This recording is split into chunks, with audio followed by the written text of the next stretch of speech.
How do you welcome to Mosaic? No. Wrong vibes. Seagull. We're not playing D&D. It's Courts of Everest. I'm Joe Treff, your DM this evening in Most. And joining me are a bunch of associates. Damn, we've downgraded. Team workers. No wrong campaign. My sometimes friends, sometimes nemesis. Matt, Vincent, Tina, Kara, Hannah, and Alana. As soon as I say your names, you're quiet. Interesting. We're gonna play D&D, but before we do, a couple quick announcements. We have a YouTube, an Instagram, a Threads, a Blue Sky. All of those are at Alberon RPG. You can see the different things that are on our table, like the table, but also probably more interesting things. We have things like handouts, more follow. We have things like our what's it called, coaster, all kinds of stuff. But you can see it in much greater detail at Alberon RPG. Can I see that quest marker, please? Yeah, we're not gonna need that one.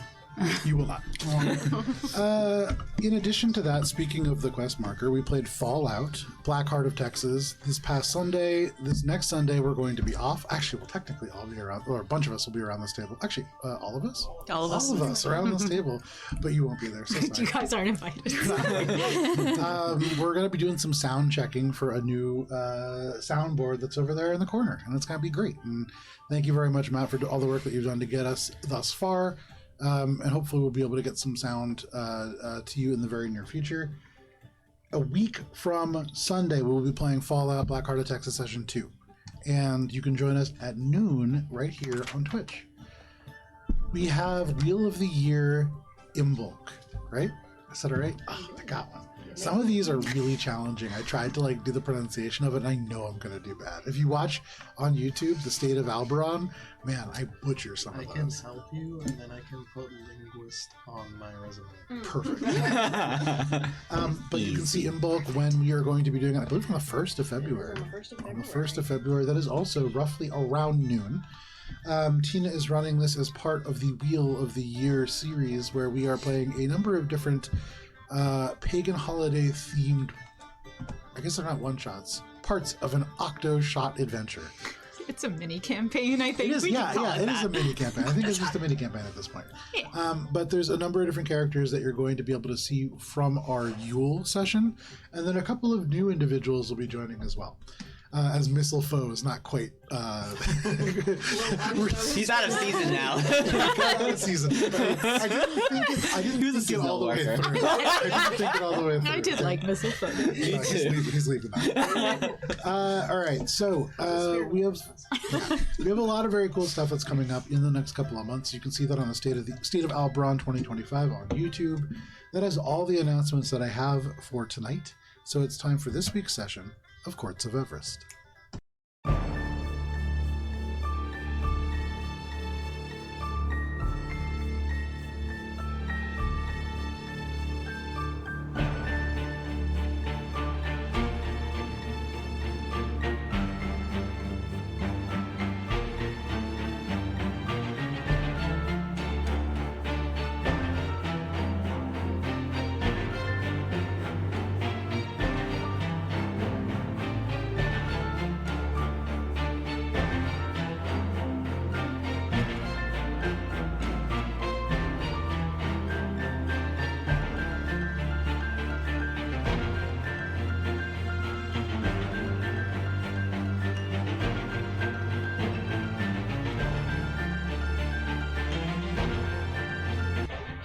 All right, Karen, go ahead.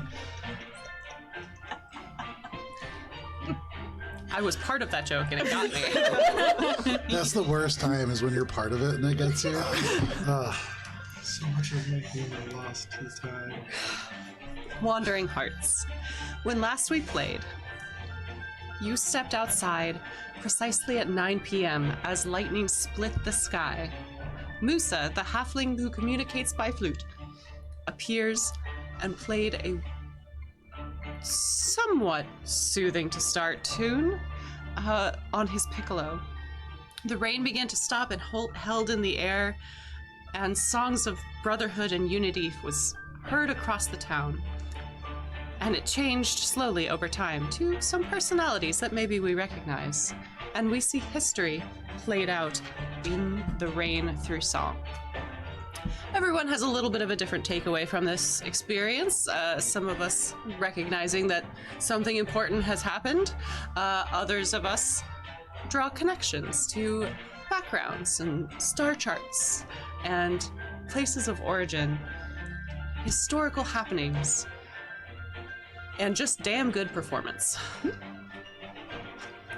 While discussing possible avenues and what this could mean for us in the grander scheme of things, as we did ask this individual for information, Ori noticed Tundin Schmef the Wonder Chef, sitting atop a roof, enjoying and taking in the performance with a knowing look on his face, suggesting that that is where we should all head for some after-dinner drinks as we are meted out. We made our way to Airdrie's Ale House. There, we finally got to see an interaction between Tundin Schmef, the Wonder Chef. God damn it. It was difficult when it was Noble Vale. It's difficult now. It's ironic because back then I didn't know that you'd be doing the recap, but it was It's come back to specifically bite to me. mess with you. That's 2 jokes that I've gotten yesterday. We finally see interaction between Tundin and Cheshire as they meet for the first time, perhaps, in Airdrie's alehouse. Tundin cryptically tells us that we have different choices of where to travel from here. Spire of green, tower of red, court as divine as white snow, and north across the spokes of the wheel to the alabaster reflection of the spire of black. Interesting themes. During that discussion, Cheshire explains that she is the guide along for the tour. Minka is the key, and the rest of us have yet to decide our roles. And then we realize that we haven't practiced at all for this upcoming Battle of the Bards tournament, and we have no idea what song Cheshire would like us to play, so we all practice for a while in the middle of this alehouse. It's fine. What? It was fine. It worked out. It was fine. It was fine. Absolutely nothing went wrong. It was so good. We returned back as the hour grew late, and in the morning had more of a discussion about the direction we should all take. Over the evening, however, some of us were able to trance and review memories, as Valis was able to partake of the chest of memories and finally review his lost thoughts, seeing the fate of his wife Mela. He shared it with all of us, which did influence some of our decision-making when we were deciding where to go, either the Ausenloch or the Dome. And the votes were cast for the Ausenloch, with one member abstaining. But maybe our thoughts will be swayed when Valis himself mentioned that we should strive to live for the living and not for the dead. We quickly left breakfast upon realizing that Hirsten was not present, as the procession of prizes has been happening. We decided at various points to stand and watch, only to have our delightful parade interrupted by some loud screaming as Jackknife Jim and his gang of thieves proceeded to attempt to heist the instruments. Some of us got the jump on them and jumped down from our places of hiding, and Alina, with some wonderfully placed eldritch blasts and punches to the face, pretty much knocked out Jackknife Jim, with Cheshire following up with a, "Please stop, turn yourselves in," to which everyone decided, hey, that's actually a great idea. It was. We followed the procession to the Performers Association, and that is, I believe, where we begin our session. Did I miss something? You followed the procession to the Petrichorus Performers Association, and there you witnessed the band Extended Rain drinking their drinks there within the Bard's Court. With unkept beard, friendly looking, no shirts too down on his chest. A grung individual. You saw an Aarakocra themselves, sort of with a banjo slung across their back. But sort of bidding them adieu, you made your way back, deciding that you needed a place to plan. And with that in mind, you departed back across Petrichor, now about noon, through the rainy cities and to the Golden Fool. And as you make your way past the statue that bears all of your faces on its visage, this illusion that seems to almost mock each of you in turn, that is where we begin this evening. Yes. Oh, me. Recap is so hard. I got most of the way there. You did. You did great. Bravo. You did great. really good. It's so. I've been doing it for years. That's really hard. I would say about 30% of the time, somebody would be like, "Oh, and also, like this incredibly important thing happened," and I'd be like, "Right, that thing that I totally prepared for," and then you have to prepare for it real fast. Okay. Okay. So as you make your way to the Golden Fool, past the statue and into one of the side doors, you enter into a space where the white marble bar and room gleam with the enchanting light shed by the fireflies and the recessed terrariums into these little nooks in the walls and floor-to-ceiling columns that rise 15 feet up to the ceiling in this gorgeous inn. You can see the bartender is there. And believe it or not, he is not polishing a glass. What the fuck? He polished it until it disappeared. But he is picking one up, and now Oh, damn. you watch as begins to go right back to polishing the glass. He kind of nods to all of you. What are you all doing? He sounds like he knows he's an NPC and like in Toy Story, like he's been doing his own thing and then we came in and... You can see, like, he tucks his manuscript behind him. Yeah. Is, Screenplay. well, I guess Hearsom's probably still not here because we've only been gone for like 10 minutes. You look around, and there is no sign of the Archfey Hearson. Time check. It's the 8th still. It's the 9th. It is and the it's 9th. noon. It is right about have noon, that in my noon notes. 30, and you know that there is only a day until, literally 24 hours until you are set to compete in the Battle of the Bards. You have practiced one time. I practiced twice. Technically true, you have practiced twice. Guys, should we practice some more? You also know that on the 9th, there is a pop-up restaurant that is being run by Tundenschmeff, the Wonder Chef. There is also a pop-up restaurant, although you would know, I think, Alina and Billy, that Cord's restaurant's a little bit more freestyle. But there is likely a good feast that is happening at the renamed Storm Cord's Capsaicin Club. And you had heard that Gaki was going to be putting on a little bit of a pop-up as well. That guy better stay the fuck away from me. Although there was a little bit of a commotion, and you have not seen Gaki since. But I hope he got Chowder eaten by his elementals. chowder elemental. in this moment, it is about 12:30, and you do have most of the day in front of you. Okay. Well, we haven't looked at the stage yet. We might want to do that at some point. Well, isn't it just the Rose Theater?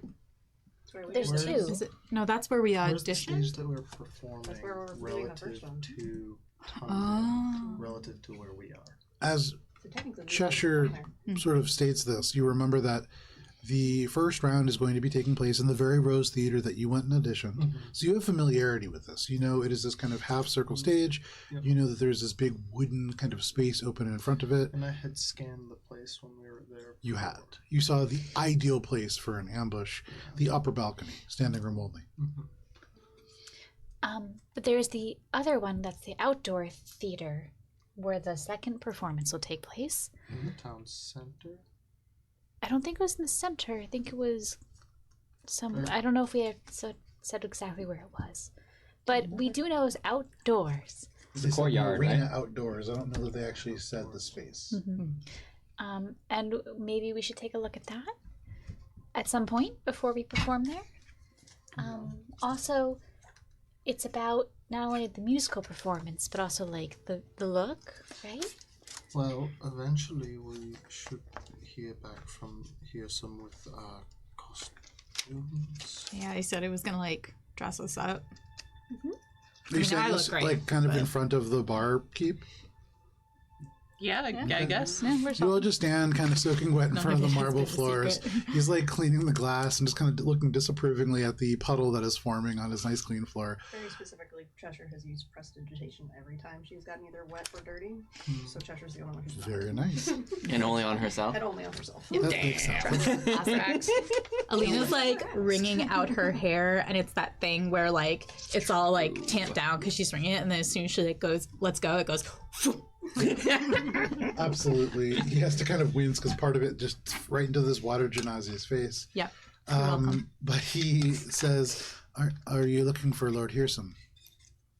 Yeah, I mean, he's gonna come back at some point, right?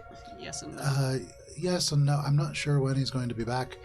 He stepped into the Feywild for just a bit. He said he had friends coming to visit. All right, maybe we should like call him. And she pulls out the sending stone. Okay. If you bother For what? him, it's just going to take longer. You should just wait. Oh. He's going to come with the clothes. He has to be there because he's the one judging. You got the sending stone back. Yeah. Maybe he's in the Feywild to get us clothes? If you contact him, he's going to be annoyed. Hey. We did talk to him about it, right? That happened? Joe, did that happen? Did we tell him what clothing we wanted? Because we told you what clothing we You wanted. gave him this like sense of like color and things, and then he said, "Well, clearly you haven't decided. Please, talk amongst yourselves so we can figure this out." What I will say is, provided that you see Hearsome at some point, this is a very easy task for him. Okay. I mean, Yeah, I figured it would be like in that case, you could Right. probably just... calling him seems like a good idea then, just to tell him what we want. He's only ever annoyed when I call and I don't know what to say. Well, Which is let's a just lot. give it a little more time. I don't like it when he scolds me. Okay. Okay, so We have to listen to Tondon's full song, I Mm-hmm. think. But Tundon's got his thing today, so he's probably not gonna do the song until after the day. Yeah, we were Right. just over there. Right, no, I know, but that's what I'm saying. So at night, we want to go over there okay. after that. We should probably check out the outdoor stage while it's still light out. That would probably Well, also as much as make it's sense. light Well- in this place. It doesn't really make much of a difference. It's going to be raining either way. Bartender, do you know exactly which courtyard the second round of the Battle of the Bards will take place? Well, of course, it will be in the Arena of Thunder's Song. It's the largest. It will hold the most people. Does anyone know where that is? Have we gone past Do you it? know where that is? I know you just You haven't gone past it, but you Y'all been here before. turn and you do like a little telephone all the way around the bar, and you get eventually back. Billy turns to the barkeep, asks him, and he says, he looks at you all a little confused, looks at the wet floor. He's not having a great day. It's like 12:30, and this bunch of assholes is just messing up his bar. we're But the only people staying. this would be like such a peaceful day for him if it wasn't for all of you. You could just wipe You his know, fucking every glass customer in service peace. job is peaceful if it weren't for customers. But he turns, that's right. He turns to you, Billy, and he says, "It's towards the rear of the Petrichor Performers Association's Guild Hall. If you go all the way towards the back, you can see it. It's not technically open to the public, but many people go there." I thought that we had heard that before. Well, so we could go over there now, or we could practice for a bit and then go over. But if you want to go over there now, I mean, we're Well, wet Could I still, get a so beverage, might as please? well. Is it raining Of out? course. It's always raining in Petrichor. And this is true enough. They turn around and they kind of look at you and they say, "Do you have a preference, friend?" Something strong. They turn around and they pull down the lever on what you can see is labeled as the Cave Bear Brown Ale. And as you drink this, it's toasty and nutty, hint of maple sweetness to keep it from becoming overly dark, as it is quite bitter. But it's rich and it warms your belly, and they just kind of like nod to you. Oh, well, if we're drinking, then. Well, if we're sitting around wondering what we're gonna do, I'm gonna drink. pour these it for just you. takes a second to They pass decide it to where you. to They go. pour another glass. They put it out. They just sort of say, "Tell me when." You pour another Put a one. gold on there. Put it out. Put a And they gold stop. on They take the. Oh. Thank you very much, sir. Thanks, Ori. Glug, glug, glug. So I guess we're drinking, and we've got until the end of this pint to decide what we are doing with our afternoon. I have will a say, Lord Practice while Hearsome. we're drinking. That'll go well. Lord Hearsome. I was going to say you might want to wait. Lord Hearsome's bringing some of his favorite drinking companions along, I believe. oh, Yeah, but I mean, you already poured it, so. You just down this beer. And he nods, looking a little impressed, and he says, "Well, and they may not be here till late anyway, so." Do we at least Ava. want to go and check out the arena and maybe do a practice session nearby? Let's do that. See? Is it gonna be Decisions. hard to play our instruments in the rain? We'll find out. We managed it yesterday. Hopefully, it will Oh, we were help inside. in some capacity over the stage. That helps a lot. Yeah. I Does imagine anyone have a it's spell that can maybe like Thunder protect us a Applause bit? Has some sort of Maybe. echoing I just want to see how much space there is. Okay. Let's And go check it out. it's possible, but you know. I might have something that would help with your performance idea if you want to check it out. It's up in my I room. can make you think it's not raining. Okay. Could you do that to the entire audience? No. Well, okay, you go get your thing. Bottoms up, everybody. Wheels up in 5. I don't know what that refers to because there are no airplanes in this world, but What is wheels? okay, we definitely know what wheels are. But no, up. But like, why would they be up? Levitating the The car? wax and you bump and it flies. But why do you want You don't. that? It just means like, let's go. Weird. Yeah. Careening out of control toward our Well, destination. bottoms up.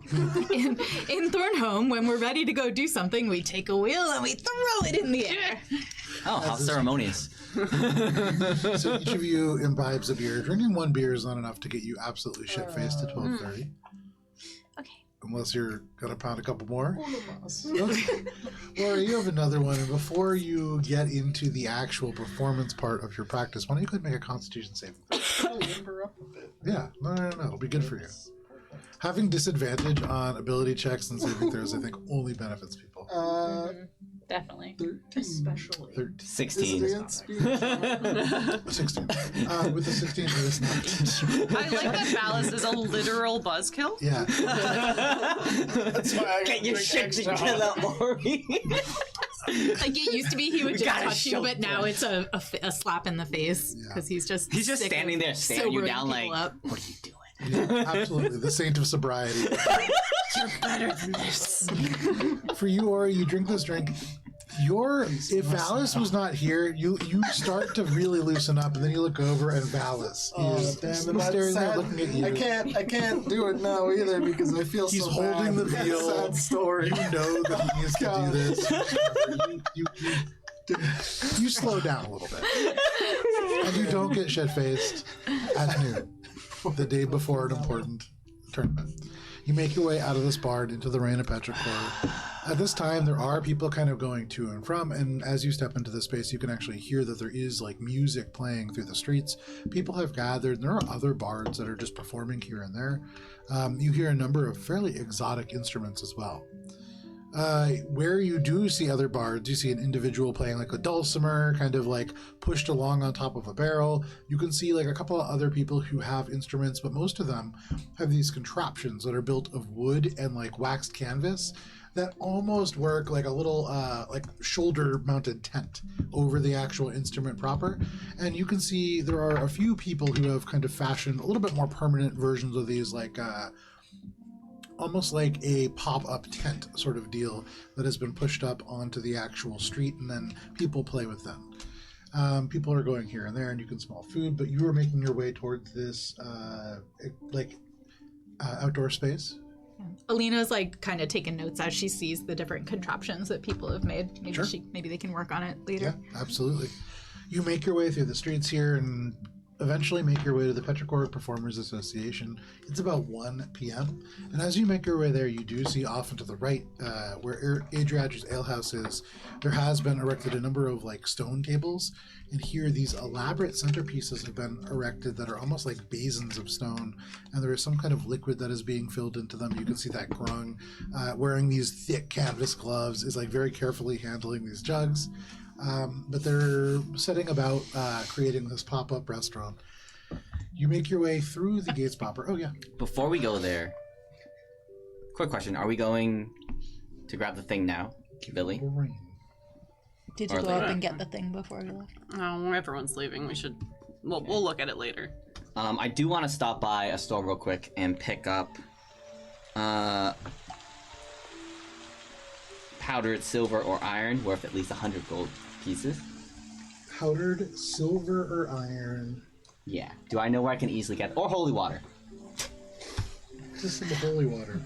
Is there any holy water back there? Can So you? there is a holy Hold on. water RS. I think I can. Can you make your own holy water? Just hold out a bottle and then catch some rain Be like, and be like, holy. yes. You might have to use a spell slot to cast bless, but it should be okay. There is a place actually that you could get it. I would say more than anybody else, you could likely do this, Valis. In Petrichor, there is a place that is called the House of Sorrowful Rains. And this is a monastery where people sort of work on and process through grief. And this is a place where they would likely have something like that you seek. So if you go there, you're trying to buy holy water. I guess I'll ask the group first.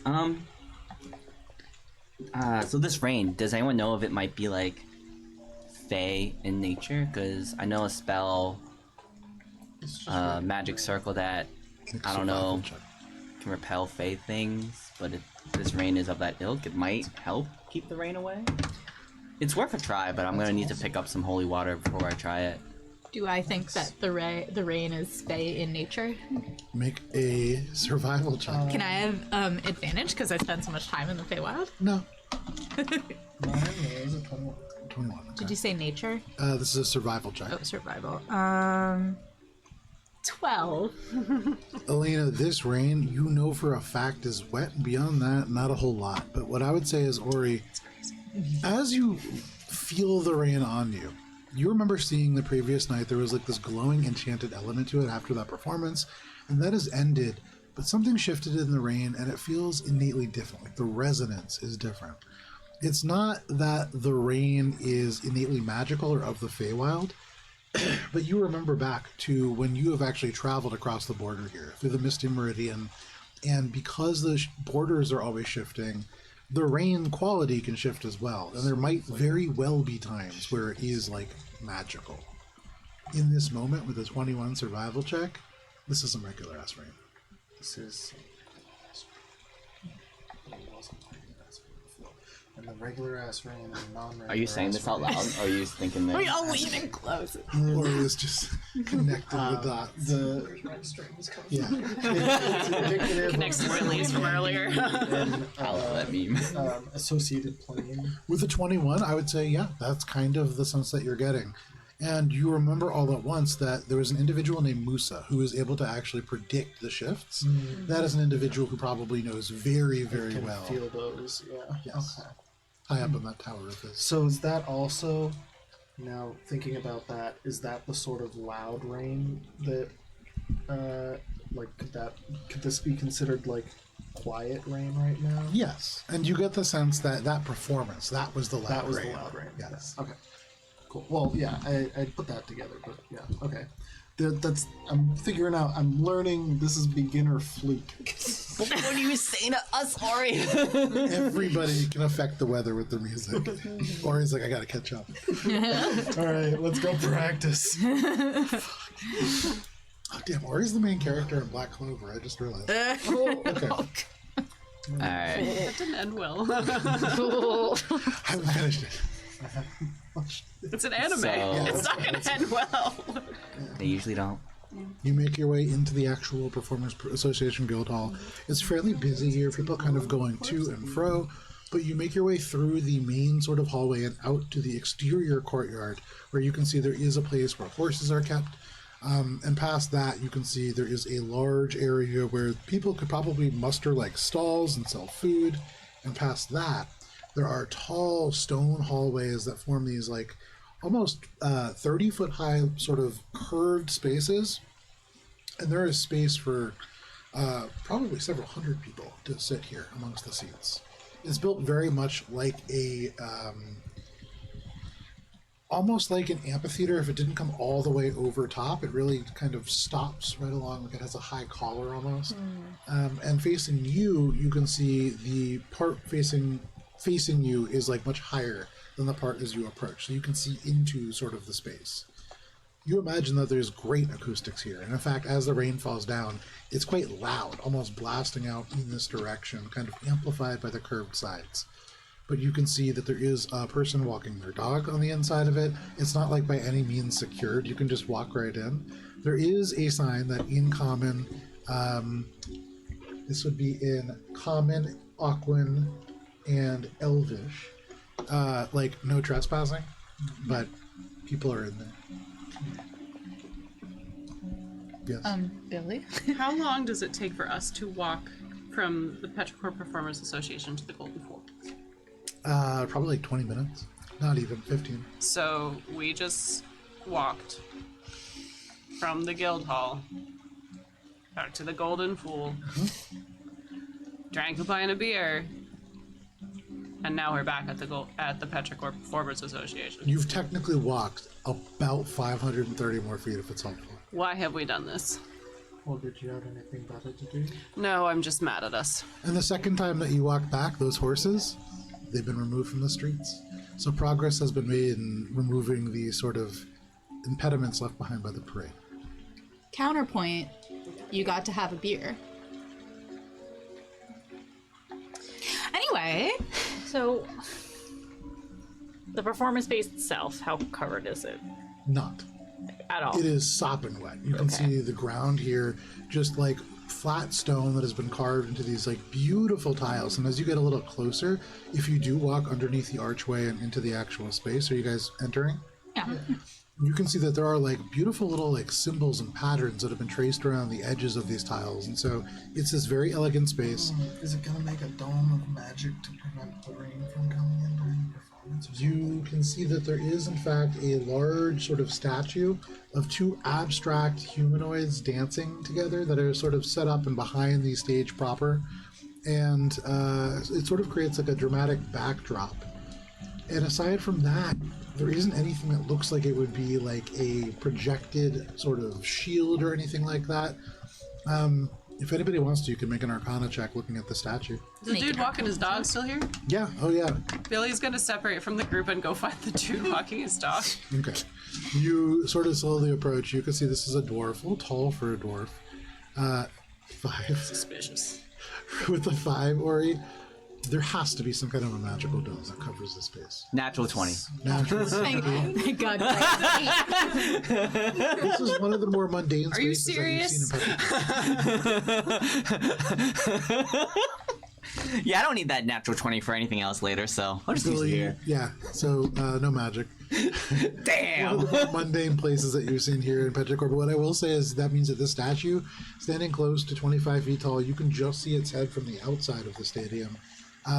All made by hand, not magically crafted. And that in and of itself is kind of impressive. Billy, for you, you separate, you go over towards this taller sort of dwarf.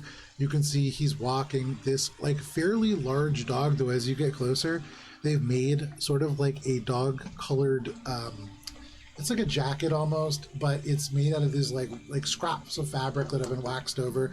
You know the dogs that look like they're almost like mops? Yeah. This dog looks like that on the outside because of this outfit, but it's just some kind of like a mangy mutt on the inside.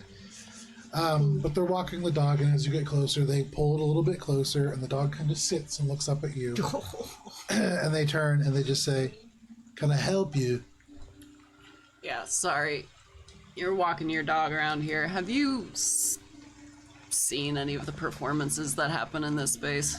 Oh, I've lived in Petrichor for about 30 years. I've seen almost every performance that's happened here. Huge fan of the arts, I am, you know. Well, wonderful. And I'm sorry, I'm Billy. I am Catrick. And he holds out his hand. He drops the leash for just a moment. The dog doesn't move at all. Very well-behaved dog. And he reaches down, shaking your hand, picks it up. It's not how it would be. And just says, "Are you in town for the tournament?" Yeah. Oh, fantastic, fantastic. Who are you wondering about? Are Well, you betting? Are you the betting kind? I'm not the betting kind. I'm Right. asking because it's really wet. I'm obviously not. Billy looks a mess. Not used to the wet. When the performance, the second one happens here, are they gonna cover it at all, or is that part of the fun? No, I wouldn't call it part of the fun. It's probably very challenging for the performers. It's part of the spectacle, really, though. I see what you're saying. Yeah, it's part of the fun. I guess, yeah. So the spectators are also not covered. No, you're encouraged to bring things from home. Makes You can sense. buy things at the stalls all around out there. And he like turns and with the leash kind of gestures past where you all That is walk. how they get you. Yes, they spend an exorbitant amount, but that's why you need to pay for the pass. You get a free one every year. Well, I guess you're paying for the pass. Anyways, why are you in town if not to bet on some of the performers? Just a lover of the arts. Yeah, I heard that it was a particularly good year Yes, with lots of interesting performers. absolutely. From all across. Have you heard of any of them in particular? I know Extended Rain is going to be playing our own, of course, but Oh, are they from Petra? That makes sense, the name. yes, they're from Petrichor.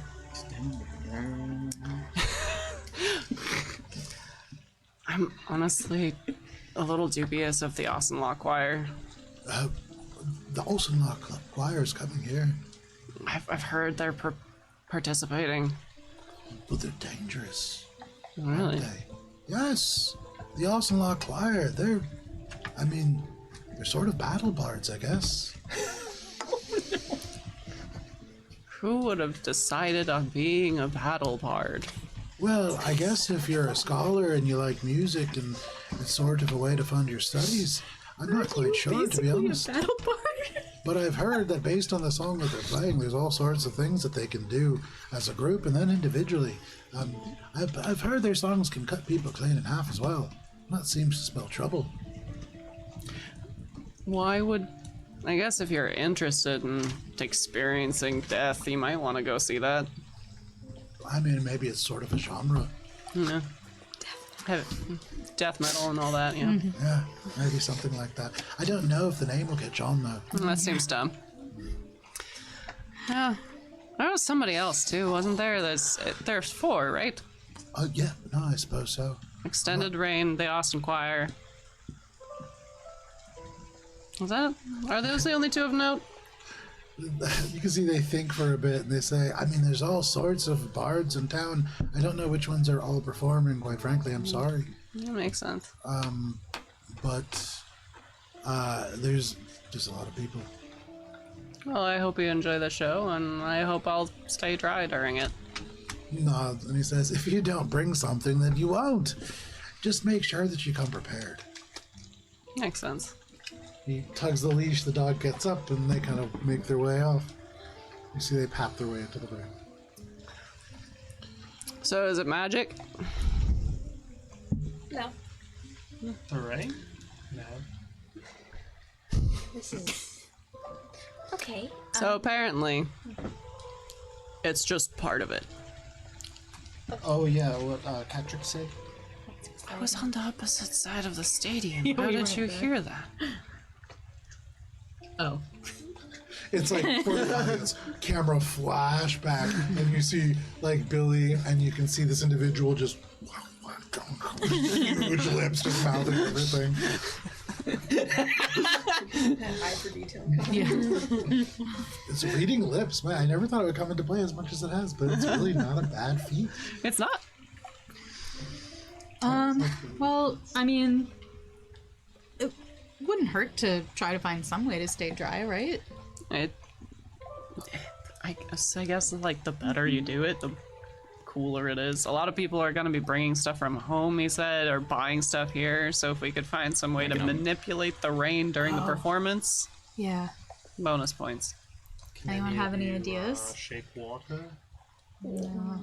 Most of the things I can do would be a conflict. In this moment, Phallus starts just playing the reveal. I tried. In the rain, you drag the bow across, and the rain just like scatters across the strings. It doesn't sound good. It squeaks. and I it's think not if very I was going to loud. say, if Billy sees him pulling the viol out, she would just be like, "What are you doing?" You can see like almost immediately like parts of the wax that are on the string and on the bow begin to run away in the rain. Like this was a decidedly bad choice. It's made of wood. Pat, what are you doing? Put it away. Put it away. You tuck it away. You're aware of the Trying to fact see what we're dealing with. that when wood becomes waterlogged, it becomes That's going to not work now. not as good. Dry it off, quick, dry it off. Like under your cloak or whatever. That's not. It's not gonna help with the rain. Do I think casting elemental weapon on it fire would help? Billy just like puts hands on him and is just like, we can dry it off later. Okay. We have magic. No. I don't think that will help. In fact, I would say use Bending would work. Billy has bending. Yes, that would probably work. I put it away. You put this away. Right in the case. Okay, so we definitely need to find a way to keep ourselves dry, right? Yes. Also incorporate that into the request for here, so that these provide a cost. Not a bad thought. So I have a question. Yeah. For the spell move earth, is that a permanent state change, or does that disappear once the concentration ends? I believe it is a permanent state change insofar as like the practicality of the shape allows it to be. Yeah. If it is not like a strong shape, then it will last in the rain as much as mud in the rain will last. Right. Well, I have two things I could do. Yeah. To combine to make. Yeah, no, absolutely. So yeah, but okay. So in theory, I could make a structure, and then turn the muddy structure into a stone one. I just don't know how it would affect the acoustics. So let's maybe keep that as our backup plan.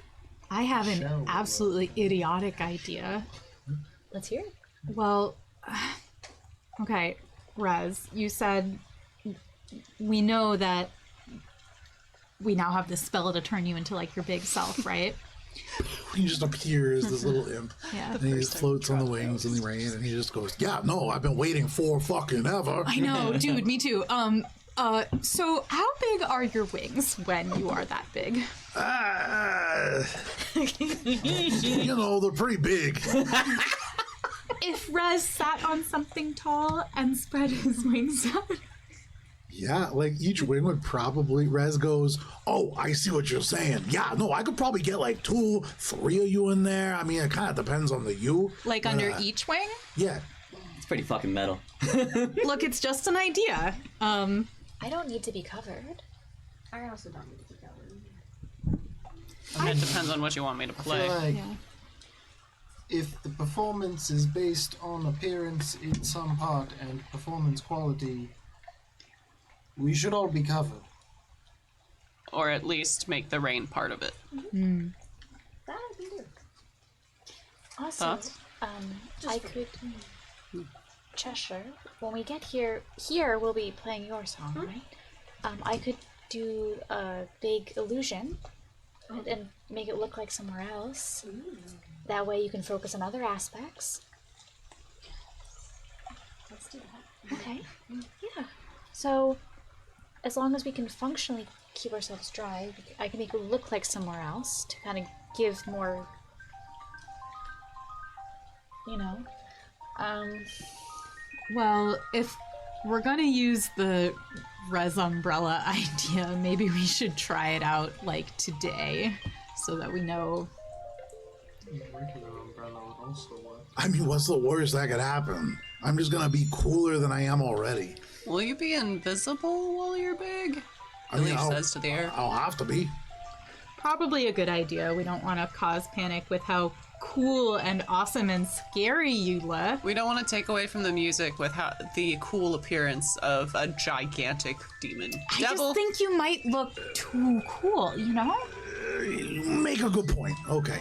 Yeah, no, I'll be invisible. Okay. I still think we should just, like, try it at some point today. We'll have you appear at one point. Yeah, no, I'm on board with that. You know, I've always thought I could really be good in show business. Oh, you. A large 100% my imp friend. over the stage at a funeral. Well, Cheshire makes a part of the performance. It might Yeah. tie into the story. But he's from hell, and it's a funeral, which is a good point. Rez, if you're big, are you still an imp? I mean, like, technically, I guess. Okay. Is imp like a I thought all imps were social level, or is it like a? He's still in No, I don't ask that. He's like, well, I mean, I'm glad you asked. And he takes like a little pair of glasses and pulls out a little book and he goes, it all started back in one when One. he just says, me being a familiar, me being an imp in this little tiny pudgy body, it's really like a punishment. So I would say kind of like a social status thing, but it's also a physical form thing. In the hells, it's kind of the same thing. Other question. How long is this performance going to be? Well, we rehearsed it. No. How long was that? Alana does not know. What's the Perform which performance? song? Cheshire's. Cheshire's song as like a medley in that Yeah. like slightly shortened format, roughly about 4 minutes long. It's like on the slightly longer side. Okay. That you imagine from a mechanical perspective means if you are playing a song like that, there are probably 4 different opportunities in which you might be able to boost your performance, and the foes of yours may be able to influence this in some way, shape, or form Damn. if they And chose vice- to do so, And vice versa. and vice versa. Yeah. I look around for anything that I could like animate. Make a perception check. Preferably something big, in case like I need to like use an impromptu size of umbrella. the statue. The statue's gargantuan. Oh, damn. It's I almost said it's huge, but it's truly gargantuan in Like size stats. big Oakfeld size. 16, Yeah, a little bit bigger than that, yeah. 16. And With I'll, a 16, you look around, you don't see anything especially large and impressive outside of this gigantic statue. so the place is barren of unbolted things. Very much so. So you can see the seats themselves are not like bolted or unbolted. They're stone like steps It's as like part of Colosseum. the very much like a Colosseum style, yeah. Okay, so maybe I can bring some umbrellas. What if we get a bunch of cowhide? Rez is capable of invisibility. Mechanics question. Yep. Is Big Rez capable of invisibility? Yes. Okay, cool. Because it wasn't on a stat Ooh, block, so yes, I wanted yes. to double check. Okay. New question. How much trouble do you think we'd be in if I physically changed the arena? I think if you change the tiles, and Billy like points at the delicately carved tile, not good. Anywhere around the tile, probably fine. Also, anything you do to the arena, anyone who goes after us is going to have the benefit of too. Right. Well, I'm also just thinking of There's only 2 for this one. Yeah, this is the. There is no going after this. That's the final. yeah. Got it. I'm mostly also just thinking in case we need to make any drastic decisions. I'm just trying to make sure any drastic plans I have don't involve losing the tournament because I destroyed something delicate and I'd say tile is pretty much off limits. okay. I think it's gonna like look around the arena and just try to like components mentally see if she can figure out like, okay, if I were to cast something that would create a giant stone pillar, So would be as like the entire like show area off limits essentially. this is a built structure. Yeah. So all of it was built Yeah. this way on purpose. Yes. You don't see like a big chunk of unfinished stone jutting out from this. Right. Is there any? So it's not like say a half shell on the lawn type No, thing. it's very much a completed structure. yeah. Okay. Are there any plants? There are no plants here. It is like stone and stone and stone. Very much like you can see there is no dirt here specifically for that purpose, probably to lower the overall kind of maintenance of this and for acoustic reasons. Rez, Yeah. if we practice the go big spell right now, if you're invisible now, will you still be invisible after you go big? No, I'll have to go invisible again. Okay. I was just gonna do it, but we should not do that if you are going to appear big and then have. That would be pretty fucking funny. I mean, it would be, but also we really want to win this. Maybe I go under Ori and then you make me big. Okay, that would be funny, but we're not going to do that. Right now, I think they're talking He's in not, their but he's head. telepathically Yeah. talking. Okay. Alina's gonna table that idea. Were there any trees or plants outside? There's a space that has been cleared for carts and stuff. There is mud, and so like there are little bits of weeds and stuff coming out of there. And then beyond there, it's really just like the streets of Petrichor, and here and there on the level terraces there are bushes, but no real trees. The sort of shallow dirt here doesn't allow for that kind of plant life to really grow. Okay. Erosion. Lots of mosses and vines and things like that. Vines. Yeah. Okay. Not in the actual. How like, far is the closest vine? Probably from the door about 120 feet. Cool. I want to test something.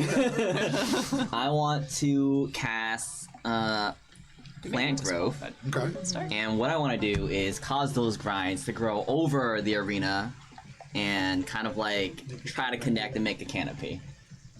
Okay, so functionally, Functionally, the spell does not do that. But what if you But- really want it this is to? plant growth. But right? plant growth. The plant It's a third growing. level spell. Yeah. It.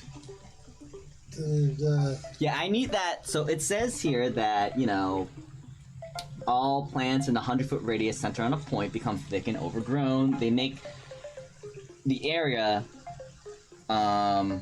really difficult to rain, and that area just happens to be in the sky.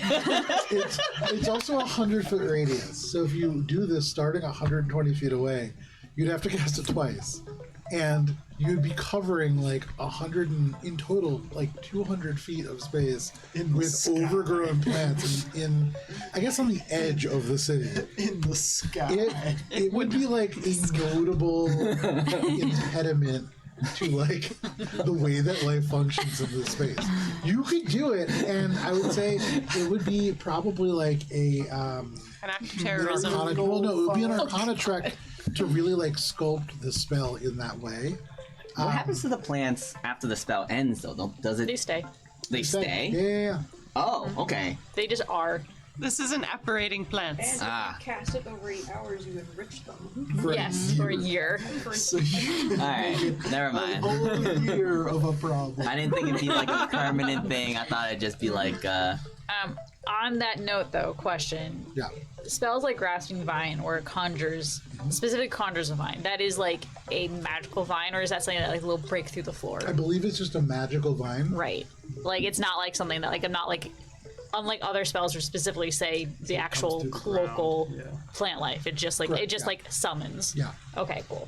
I'm just reading over spells and trying to make sure if I prepare anything for a potential bad time. If I fireball real slow. How long have we been here now? Because I feel like We're just Ori standing would there just thinking. be like, all right, I'm cold and wet It's now. been like it's probably been here for like 20 minutes now, maybe 30. So- it's about 1 in the afternoon, 1:30. Should we go practice or do something to not be rained on? I Let's like go that. practice.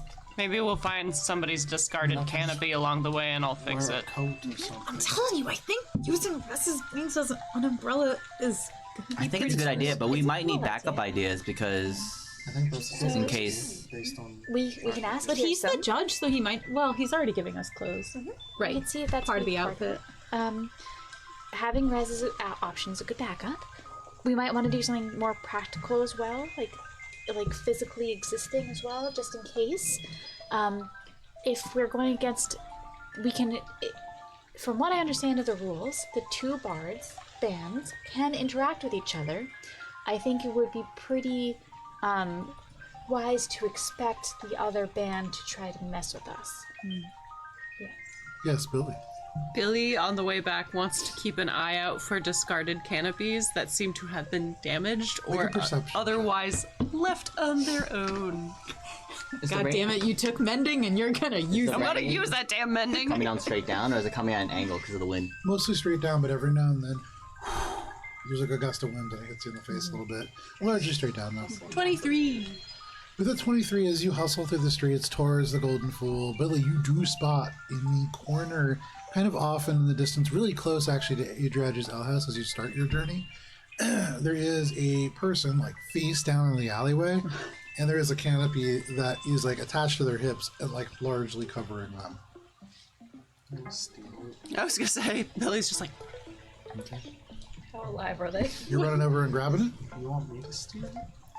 you want me to steal from a guy who's passed out in the middle of the rain? Is that what you're saying? Wait, if that guy is in the audience tomorrow, he'll recognize his candidate. I feel like it would probably be better and behoove all of us to just ask Hirsom for one. He can really fucking do it. Seeing Billy's thought process, Yeah. Mango's gonna be like, okay, I have a different, dumber idea. If I get a bunch of plant matter, I could druid craft something. Maybe with our skills together, we could, like, make something? So, That sounds like it'd be a we good. still need to Billy walks off. I don't need to Solve. practice as much. No, we're gonna I we're could gonna go on a practice. quest. And Alina kind of is gonna pull out the sending stone. Sure. I'm just gonna ask Kirsten, okay? Make sure you Boopy, tell boopy. him what our outfits are. about Yeah, yeah. the arena as I'm like looking around, trying to not be a part of the. Make an insight check. I like physically looking around, Oh, like make, are they a, like make an investigation check. pieces out of place or anything? You know? Okay, make an investigation check. The way that you said it made it really hard to tell what you were asking. You take out the sending stone, beep, beep, beep, beep, you say the words of power, and it lights up almost immediately. Yeah. Only 12, you see nothing out of the ordinary, except there's a tiny little bit of dog poop left behind. That guy, You didn't pick up his dog's poop. it seems like maybe he just like left a little bit. Like maybe he didn't get it all. True evil alignment. Really. But Wash off, I suppose. you dial, and almost immediately you hear, just one moment. Hello, Wandering Hearts. Who am I speaking with? Hi, Kirsten. This is Alina. We just wanted to check in with you about the outfits. We have kind of an additional request for you, and I know that you're out and about. So Yes. yeah. We are hoping to find a way to stay dry during the performance. Is that something you could help us with? Of course. That's simple. What'd you have in mind? Well, I'll just make it stop raining. In Petrichor? Well, over the arena. You can do that? I wasn't going to do it, but I'm bringing a friend. I had a rather nice talk with Billy, and as a result, I'm feeling somewhat charitable. Wow. Okay. That'll definitely solve our problem.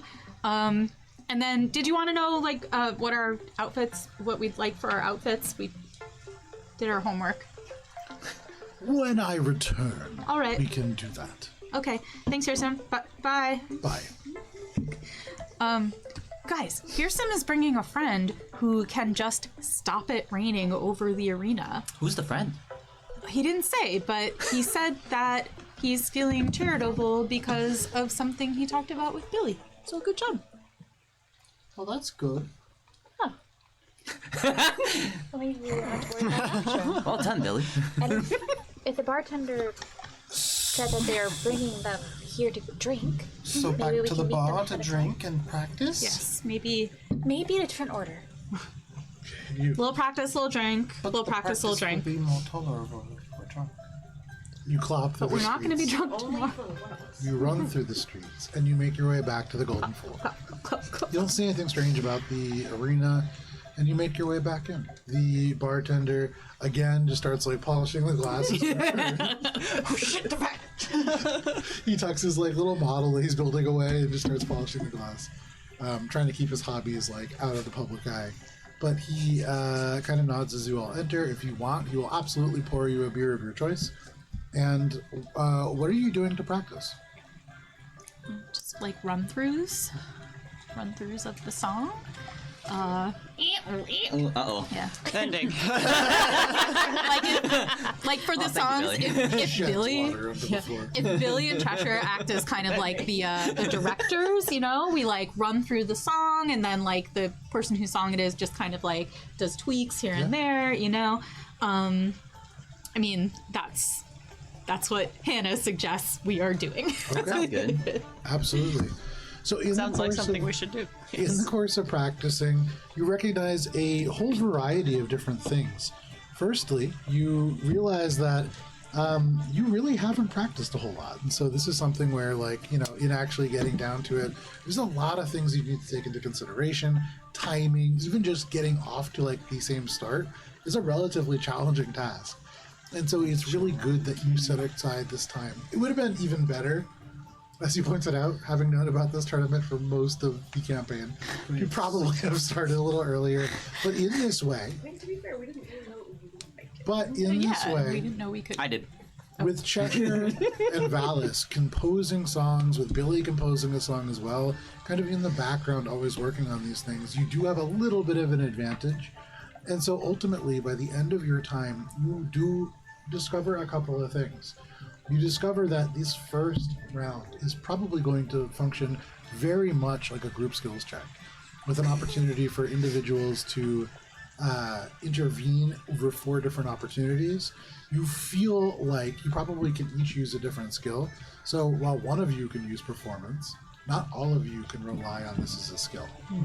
You'll need to think about different ways that you can contribute. It doesn't need to be a skill. You can cast spells. Are you talking about the first round or second round right First now? round. Okay. With the first round not having the direct interactions with these people, it isn't going to be rolling for initiative and performing. The second round, as you are practicing, will probably be a little bit more involved. There will probably be much more direct confrontation, and especially having heard from this bartender about the choir from Awesome, they are a group that is renowned for Fighting combat. and singing. Are they breakdance fighting? You have no idea. I hear it's called capoeira. Oh, can I just as an FYI, when Alina is practicing, she is concentrating in the same like she's practicing doing the performance while concentrating on a spell. Okay. So that's part of her rehearsal process because the Empower Fiend is a concentration. So you imagine that won't be any more difficult than it would normally be when you go on stage in front of people. It's good to do it once at least. Anything else that you all want to do over the course of this kind of evening as it kind of drags closer to like 6, 7 o'clock at night? So, did we want to go to the pop-up? London? Well, we are gonna need to eat. I would go. Hirsim and his drinking buddy are going to be here. We don't know what time, yeah, so we definitely want to make sure we connect with them. We need to be waiting for Hirsim. I am hungry. Good point. So we check out the pop-up and then maybe see if we can make an appointment with Tom. Maybe after he cooks his delicious meals for us, we can help clean up or something. That's so nice of you, Oren. Pretty big. Suddenly, the sending stone rings. You turn the ascending stone on by touching the runes and hear the mystical glow kind of emerge. Beep, boop, beep, boop, beep. And as you do, you hear, there's like a cacophony of noise. You hear like, Hirsim is laughing. You hear this beautiful, almost like the sound of falling rain, laughter behind. You hear this deep, throaty, like sound as well. And then you hear another familiar voice. You hear this kind of high-pitched, and it's Crispy from back in the Manticore. Crispy! And Hirsim comes on over, and he just goes, "Everybody, please be quiet. Wandering Hearts, this is Hirsim. Alina here. Hirsim. Ah, Helena. Good. He's drunk as fuck. Just a second. And you hear as he like puts his head over the stone, and you can hear, which one were we asking about? And you hear Crispy just go, "Oh, ask about the polytrolley matropogenic whiskey." And he turns and says, "Do you think that Ori would be able to drink a polywally whiskey?"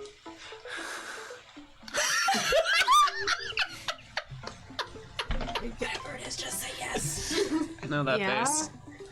Very good. Everybody, Wait, hold we on. will go to the Thunder Castle and we will get that elixir. Thank you, Wandering Hearts. I'll be there in the morning. And he just hangs up. Does Alina know what that is? A distraction. I'm getting drunk tonight. No, tomorrow. I think you're getting something else. With a 19, you've never heard of polywally whiskey. That is distinctly not a Feywild sounding thing. That doesn't sound like anything you've heard of in Thornholm. Do you say it out loud? Yeah, after she hangs up, Alina would be like, has anybody ever heard of Holly Wally whiskey? Because I think Ori is going to get to try it. I want to roll. Make a history check. Sure, make a history check. No clue. That's a 9. Okay. 16. Valis, you can make a history check at advantage. Whoa! Get an advantage. I got an 18 for no good reason. Alright, what does a natural 20 get me? I don't need these later. Yes, I have some in my private collection. I got that memory last night. With so many travelers passing through the Enclave, you've had the opportunity to meet many different people. And people have talked about you. That rings a bell. Some kind of a whiskey. Polly something. It wasn't Polly Wally. It was like Polly for many, and then there was other. It was more like scientific. You were surprised at it, and had come from a very fancy place somewhere in maybe the Emerald Spire or somewhere like that. Valis, you have heard of polytrollymotropogenic whiskey. This was something that was developed actually by the Ocelot, sort of a byproduct of a magical experimentation gone maybe awry, maybe aright, because this typically packaged in like a beautiful brown kind of bottle that is blown through a fine silvery mesh net to create this almost bubbled glass. There is a shimmering whiskey that typically tastes of like char and oak and smoke. It's dark. It really has like a core of charcoal almost in its flavor. You know, with the natural 20, it is one of the most potent alcohols. To uncap it, you can physically see it begin to dwindle as it evaporates away. You get the sense that from a mechanical standpoint, that's a DC 21 Constitution saving throw. Yo! This is one of the most potent alcohols that has ever been produced. On top of that, if you succeed on that check, your skin becomes perfect, your hair like silk, and suddenly your charisma score for the next 24 hours is considered 21. Yo! We need that whiskey. Of that period, you have advantage on performance checks and saving throws against charm effects until the end of your next long rest. But Val is also with a natural 20. You know that if you fail that test, you are absolutely fundamentally shit-faced for the next 24 hours, and you roll on the Alberon reincarnation table. And your physical form changes until the end of your next long rest. Which, as a result of you starting to get used to your brand new body, also results in disadvantage against, which part of all skill checks anyways is being drunk, but it's a bad time. You're drunk and a cat. You know, Valis, that this is a high-stakes alcohol. It's also very rare. I share that with the group. Okay, so I'm pretty sure Hearsome is going to give you some of this whiskey. Okay. Proceed as you see fit. Well, I'm probably gonna get really, really drunk. Ori, I don't think you want to get really, really drunk for the performance tomorrow. Well, can't you just like undrunk him? That's a thing you I do. get really, really drunk, and I get really, really good at the flute.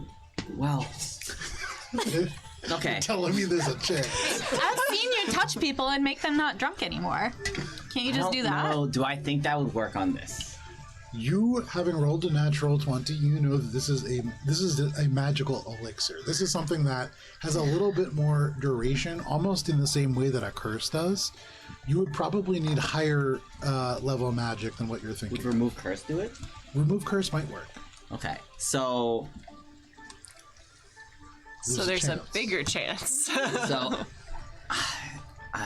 if I recall, the effects aren't just typical alcoholic effects. It's more akin to magic or a curse. Which with a natural 20, what I will also say is, should you use that ability, by breaking the alcoholic effects, you would lose the benefits or curses thereof as well. So no more charisma 21. if you succeed, But isn't it one or the other? You either succeed or you fail, right? if you succeed, then you wouldn't want to remove the curse, right? Correct. But someone else could remove. Correct. Okay. So I mean, Ori, I think it's up to you, but at least, you know. I mean, if it's up to me, I'm going to drink. Okay. would protection from poison work against that rare and saving expensive throw. alcohol that Yes. Pearson is giving me, I do not really care. I'm just saying you might have to be a cat for 24 hours. You have made me Specifically. a cow. No. I did You no made such yourself a cow. You went drinking with Crispy. You drank a Feywild liquor. Like an actual cow? Like an actual cow. That's quite funny. I was gonna blame Cheshire, but she made him fly. Yeah. Oh. Yes. Cheshire just made you fly. A cow balloon. Perform on a ball, if I remember. This is That's not the point. Or this is one of those things where like you're starting to now remember. After like a night that you've totally blacked out, you're remembering these things. And you're like, oh no, it wasn't Cheshire. It was me. So I'm just saying I wish I was you've with y'all and experienced imagine- poor consequences before, and it's up to you. But My entire life has been poor consequences. Dude, Don't that's talk fine. to me about poor consequences now when I have an experience I'm in my just face that saying- is actually enjoyable. dude, I'm just saying that Living pretty if you good. get cursed or whatever, you can't come perform with us. Maybe that's Well, okay. I know. I'm just saying. Just, if you choose to drink it, promise that you'll see Valis or I before you do it. Well, if I'm And drinking before you it, drink it, I would expect that all of you would be there because you don't leave. oh, you're right. We're definitely Ever. gonna watch. And I try to leave. I want to be there if you turn into a cow again. Yeah, exactly. You're not gonna not be there if you're drinking Because this. this time, Honestly- Especially telling him if to Pearson sure. is the one. It's probably to be a Please do spectacle. not sell Ori. It's the best gift ever. He would so be in on it, wouldn't you? What? If you turned back into a cow and we sold you. As long as you wait up for me. See? Oh my gosh, Cheshire was right all along. Cheshire, I'm so sorry. Before you drink it, I think I can maybe prepare a spell that'll help you resist the negative effects. I So will also have something prepared because I was going to do Alright, it but is anyway. it also the thing think we that's have the going same to thing. not allow me Protection to from enjoy poison. the thing? Enhanceability. Like when you Same concept though. Because I was sap going to formal anyway. the sober right into my face and waking. Is it gonna be like that? Because I didn't like that. oh no, it's I have to do it before because it helps you resist the effects of poison. It's better than So it's Win-win. it's not the thing you told me not to do I can anymore. always drink Well, more of one it. of those. So that's fine. Okay, well, Ori- I guess you're gonna have a fun night tonight No, then. or you need Either to- way. You did hear some say that we'll be back morning. in the morning. Oh, he did. Yeah. Okay, sorry They are about that. now going to go on a quest to get this very rare alcohol. Right. You also Okay, I get share the that. sense also- that it's not the kind of thing that you could just like get unlimited drinks from. They're probably going to give you one. Yeah. And you might be able to beg or plead or bargain for a second. Yeah. For what it's worth. But Ori, I've never had this before, right? No. Okay, I've always wanted to try it, and you are very fortunate to be able to try it. It is one of. We could probably ask for two if you want some too. I don't think they're gonna be able to get more than. I think it's very It rare. seemed like it was like a big quest that they were going on. Yeah. Like into the woods. That joke was for you. You'll have to let us know how it tastes. Yeah. Well, yeah, if I can remember. That will be the catch. Careful, that's one note too long. And just like that, the sending stone rings again. Oh no. You answer, and on the other end, you can just hear, "Okay, everybody, just again, be very quiet. He's calling us. Listen, wandering hearts.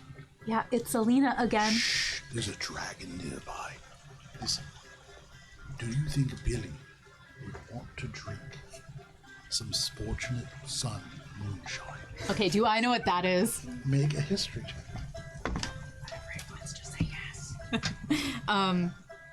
And I would say for you, Alina, make it at advantage. Oh, okay. Cool, because excellent. 17. A 17. With a 17, you've heard of this because it's kind of legendary. There is an individual, another archfey, in fact, known to many of the people in Thornholm. This individual is named the Spore Lord Silefer. They are almost generally depicted, although you've never actually seen them, as a 6-foot tall toadstool with a sort of like Elizabethan collar of these floating neon pink mycelia, a single gigantic eye, and then 2 mouths in the front. And this individual has a special drink that they make that is called Sportunate Sun Moonshine. And you've heard that this is something that is legendary in its effects, but you don't know what those effects are. All right. Well, Alina's gonna be like, "Do you want to just ask her? Hold on." And Alina's gonna be like, "He's trying to make us drink more stuff this time." Yes. With you." She says yes. Okay, very good. What do they not get about it? Xylophone, grab it by its tail. I'll get one of its heads, and then it just goes there. And the Sonic Stone is off. Guys, Look, it's just that, I love this so much. It's about 7 p.m. for what it's worth. okay. like if each of us gets a special drink and like 3 of us are Wait, down for what the was count. that? She tells the group what she just heard. Is the group able to make a roll to see what they know what that is? Yeah, sure, make a history check. Does Billy get advantage? Yes, you do. Yeah. Nope. I got a 21. Okay. Ugh. Good. Because I got a 14. Okay. 16. Okay, with the 21, you have not heard directly of this, but you've heard of alcohols that have been brewed from fungi before. And almost always there is, when people brew from mushrooms, they're not seeking the flavor, they're not seeking the color, they're seeking a very specific effect. And you get the sense that something that is made by an archfey of the mushrooms is probably going to send you on quite the trip. That sounds like it would be fun. Up I wonder to what you. it would. I wonder if both would do. No. This one's mine. It really sounds like they're going a questing for something, maybe for each of us. And speaking of which, dinner. Dinner. Dinner. I thought we were already walking to Tundon's. I feel like we started to leave. Yeah, no. Every once in a while, when the sending stone rings, Alina has to be like, "Hold on." and, Okay, like- we're in and, like, front of the follow ale house, and Billy's like, dinner? Next time he calls, could you ask? I'm just curious. Who is he with? Yeah, Sure, we'll find out later. You make Yeah, your way but to where's the fun in Airdrie's that? Ale House, and here you walk into the courtyard. There are, in place of these sort of wooden stools, these large sort of curved stone, almost benches. And there are wooden tables that are also likely sort of curved. On each of these tables, which could each fit about 8 people, there is a huge stone basin of steaming liquid, the color of cream but faintly pink, and as you approach you can smell it's sweet and fruity and sits at the center of each table. In each of these centerpieces there is a trio of candles burning, tall cylinders of crimson, black, and silver wax. There are microscopic little green herbs that also float in the liquid, but as you draw close you can see Tundon, this half-elf who is kind of sitting off and on the side of the wall in the rain here. There are a few people sitting at many of the tables, but there is a table directly in front of the door, in the middle of the courtyard, conspicuously open. And as you approach, Tundon hops down from the rain, lands wetly in front of the path, and he says, "Wandering hearts, you finally arrived. Allow me to serve you a meal, the finest." And they gesture on side and kind of walk towards the table. And as they gesture to the right, no rhyme, they make their way into the side, and you are all sort of like beckoned over there. And in case it's not clear enough, suddenly this purple grung comes like running out of the door. They are wearing, again, these thick canvas gloves, but they are wearing a little bit nicer sort of garments. And they say, "Oh, we'll be bringing all of the meals for you today, so you don't need to worry. It's called, Prefixie. I'm not really sure what that means. Great. Please be seated." Thank you. Thanks. Is there any type of check that we could make regarding Tundon not rhyming? I Make an insight check. Alana has a theory. Yeah. That's something that's... Can we all make insight checks? 11. With an 11, you get the sense that it's probably just hard to rhyme.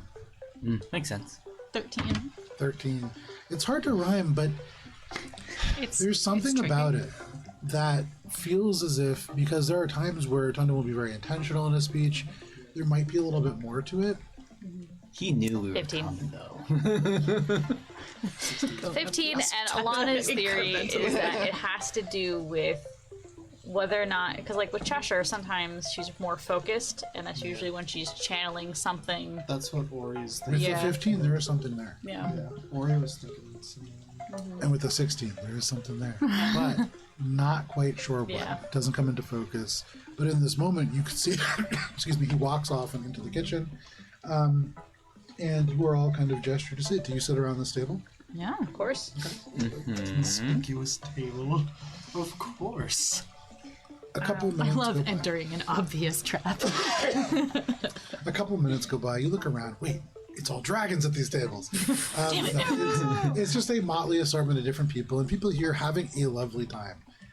But at the moment, you can see it is as if everybody is kind of like almost finishing. You've reached like the end of this service, and there's already kind of a line building outside.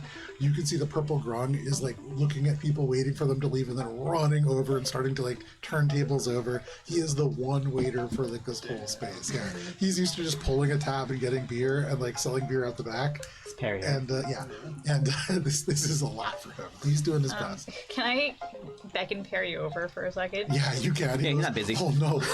Just 1 second. Oh, and he runs over. He's like balancing plates and chairs. I'm going to cast Cat's Grace on Perry, Okay. and is basically be like, "You've got this, Perry." You can see in that moment he kind of like slips and goes whoa, and then he grabs the tray and like, and he goes whoa. Oh, I guess the practice really pays off. It's only been a couple days. It's just crash nearby.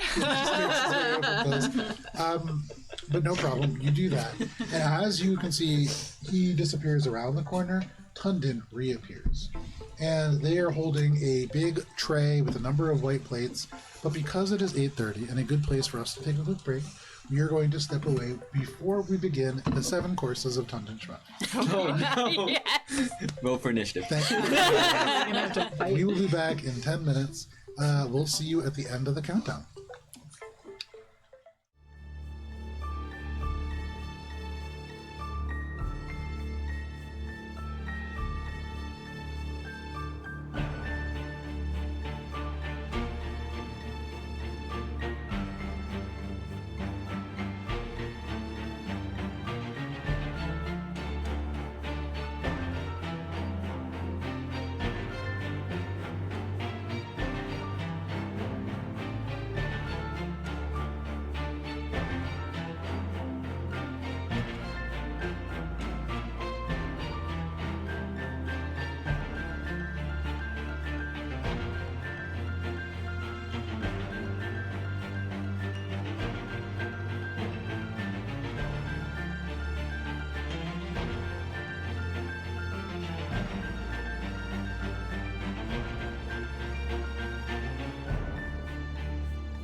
And we're back.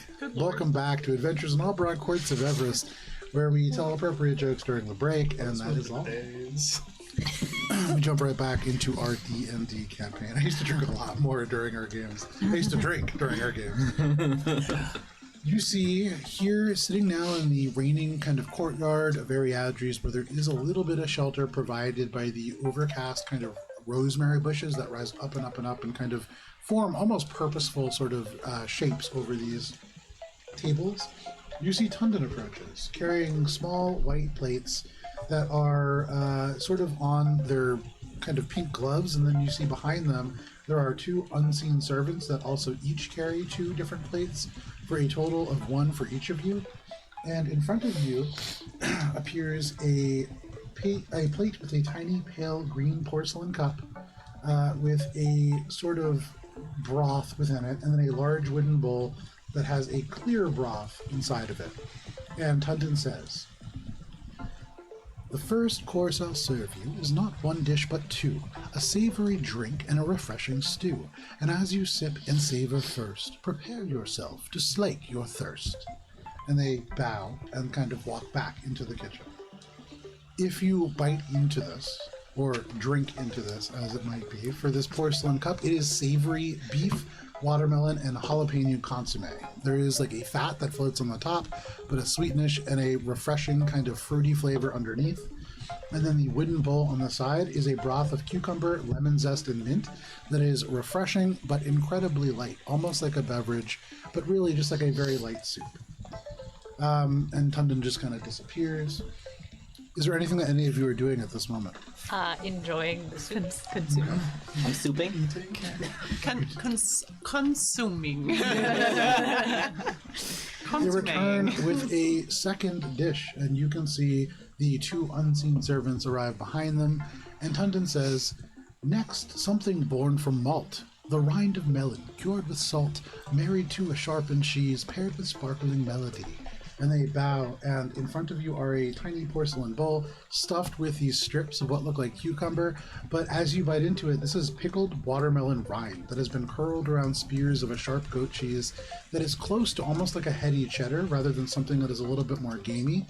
It makes your mouth water, and the pickled melon pops in your mouth and radiates in contrast with the cheese. Alongside this, there's a little glass set aside from you, and if you sip on it, it is a chilled, bubbling alcohol that is made from sweetened fermented rice. And together, this is just a very bright, explosive pop of flavor after that very mild sort of broth. Is there anything that anybody's doing? Continuing to chat. These questions make me nervous. Just You asking us make me feel like we should be doing something. just I look savor. around. Make a perception. You eat this meal, and as you look around, you see Tundon appear. 21. With the 21, you can see the invisible servants walking behind, bear a rectangular wooden slab that kind of hits the table, but you sense that there is more going on than just service. Every single plate that's been put out in some way, shape, or form has touched the central kind of pillar, the sort of centerpiece that is just bubbling and steaming away, giving off the sweet smell. And as the rectangular wooden slab hits the table, it slides into place, suspended over the steaming centerpiece, and you get the sense, Valis, that the entire time that you've been here, cooking has been happening at the table. The Tundon says, "And now a taste of fire and fruit to those of you who are so astute. The melody to this song has been in front of you all along." And they look at you as they say that, Valis. And as they take the top off of this, you see on that wooden slab, there is a seared piece of pink-orange fish that has a silvery skin, almost blackened, curled up with the heat. There's fat dripping off of this fish. The unseen servant dips an invisible hand into the centerpiece that is right in front of all of you, and they reach up and pull out a palm full of these perfect spheres of clear pink water that, as they place them down, and if you bite into this fish, it looks almost like fish roe, but it's candied watermelon that is like perfectly translucent. And it seems to almost be just part of the water until it is separated. The texture explodes into sweet, natural watermelon juice in your mouth, paired with the salty fish. This is a delight. And Tundon has already disappeared. Valis, you use your eyes to kind of watch this, and you're recognizing that there is more happening all the time.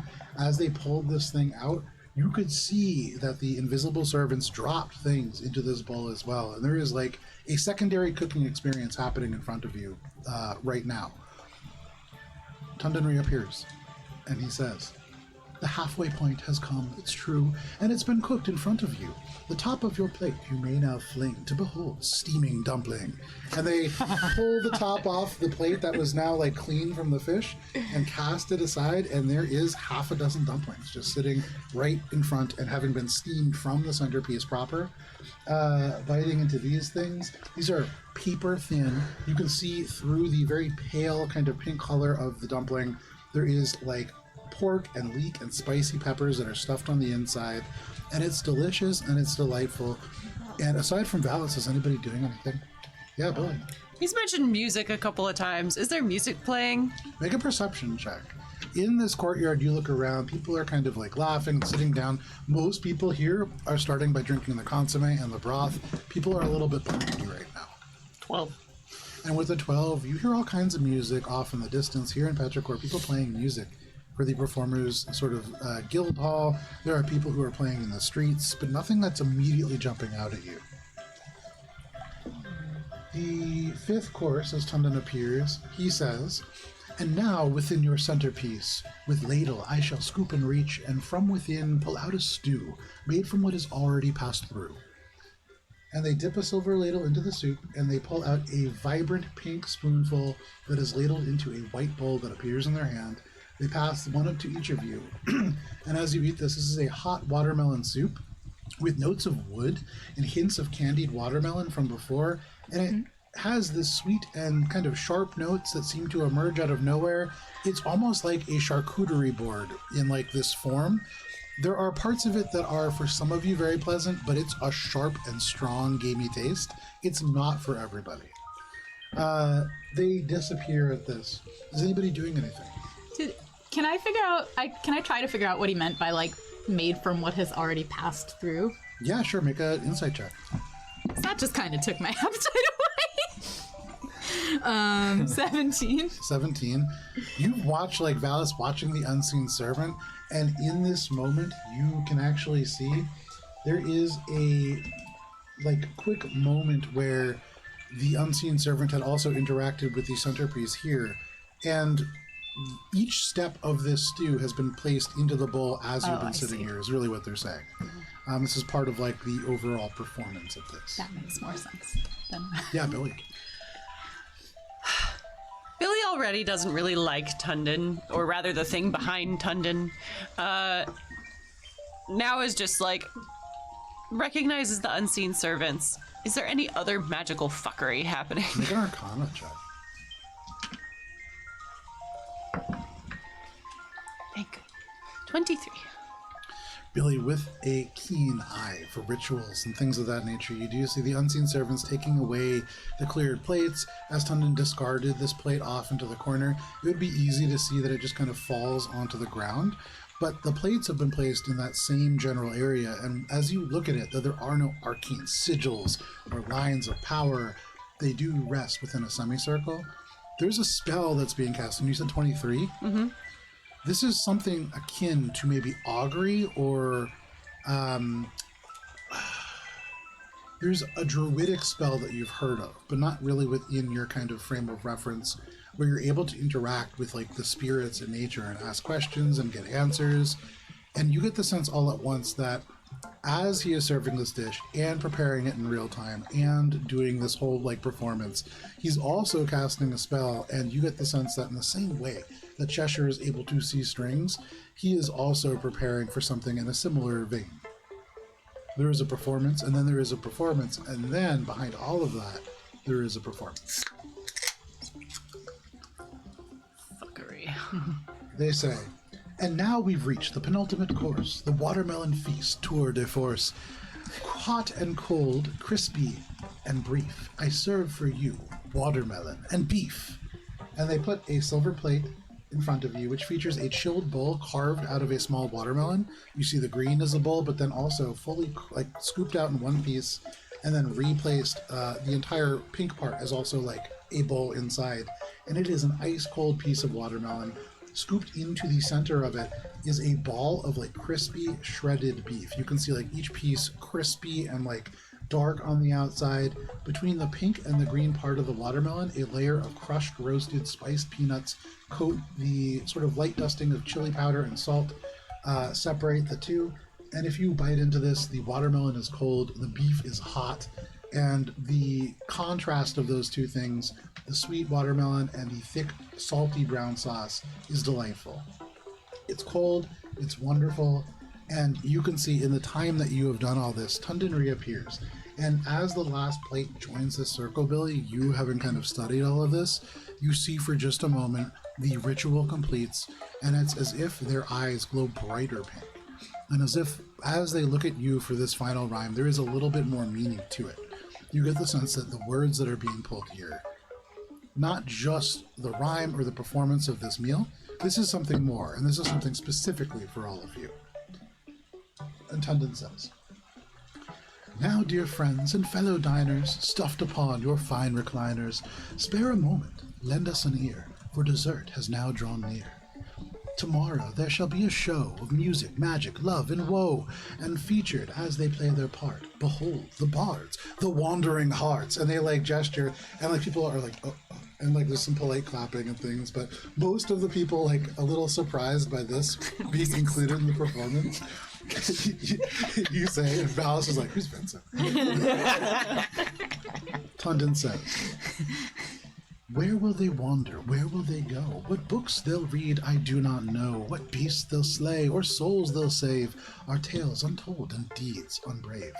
But a word for tomorrow from the fates. Leave your glasses full, but clear your plates.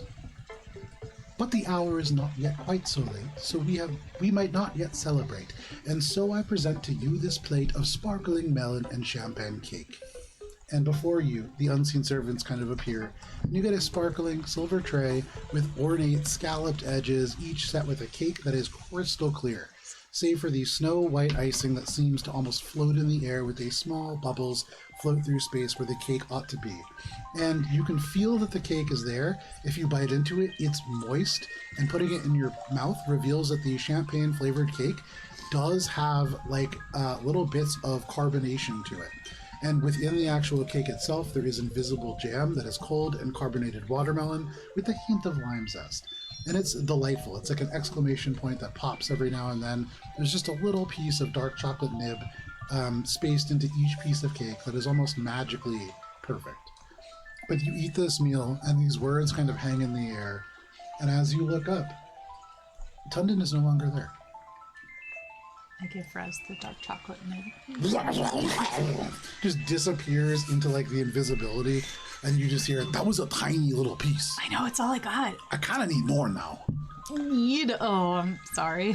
Billy, like, is the spell still active? You look around, and as far as you can tell, the spell is finished.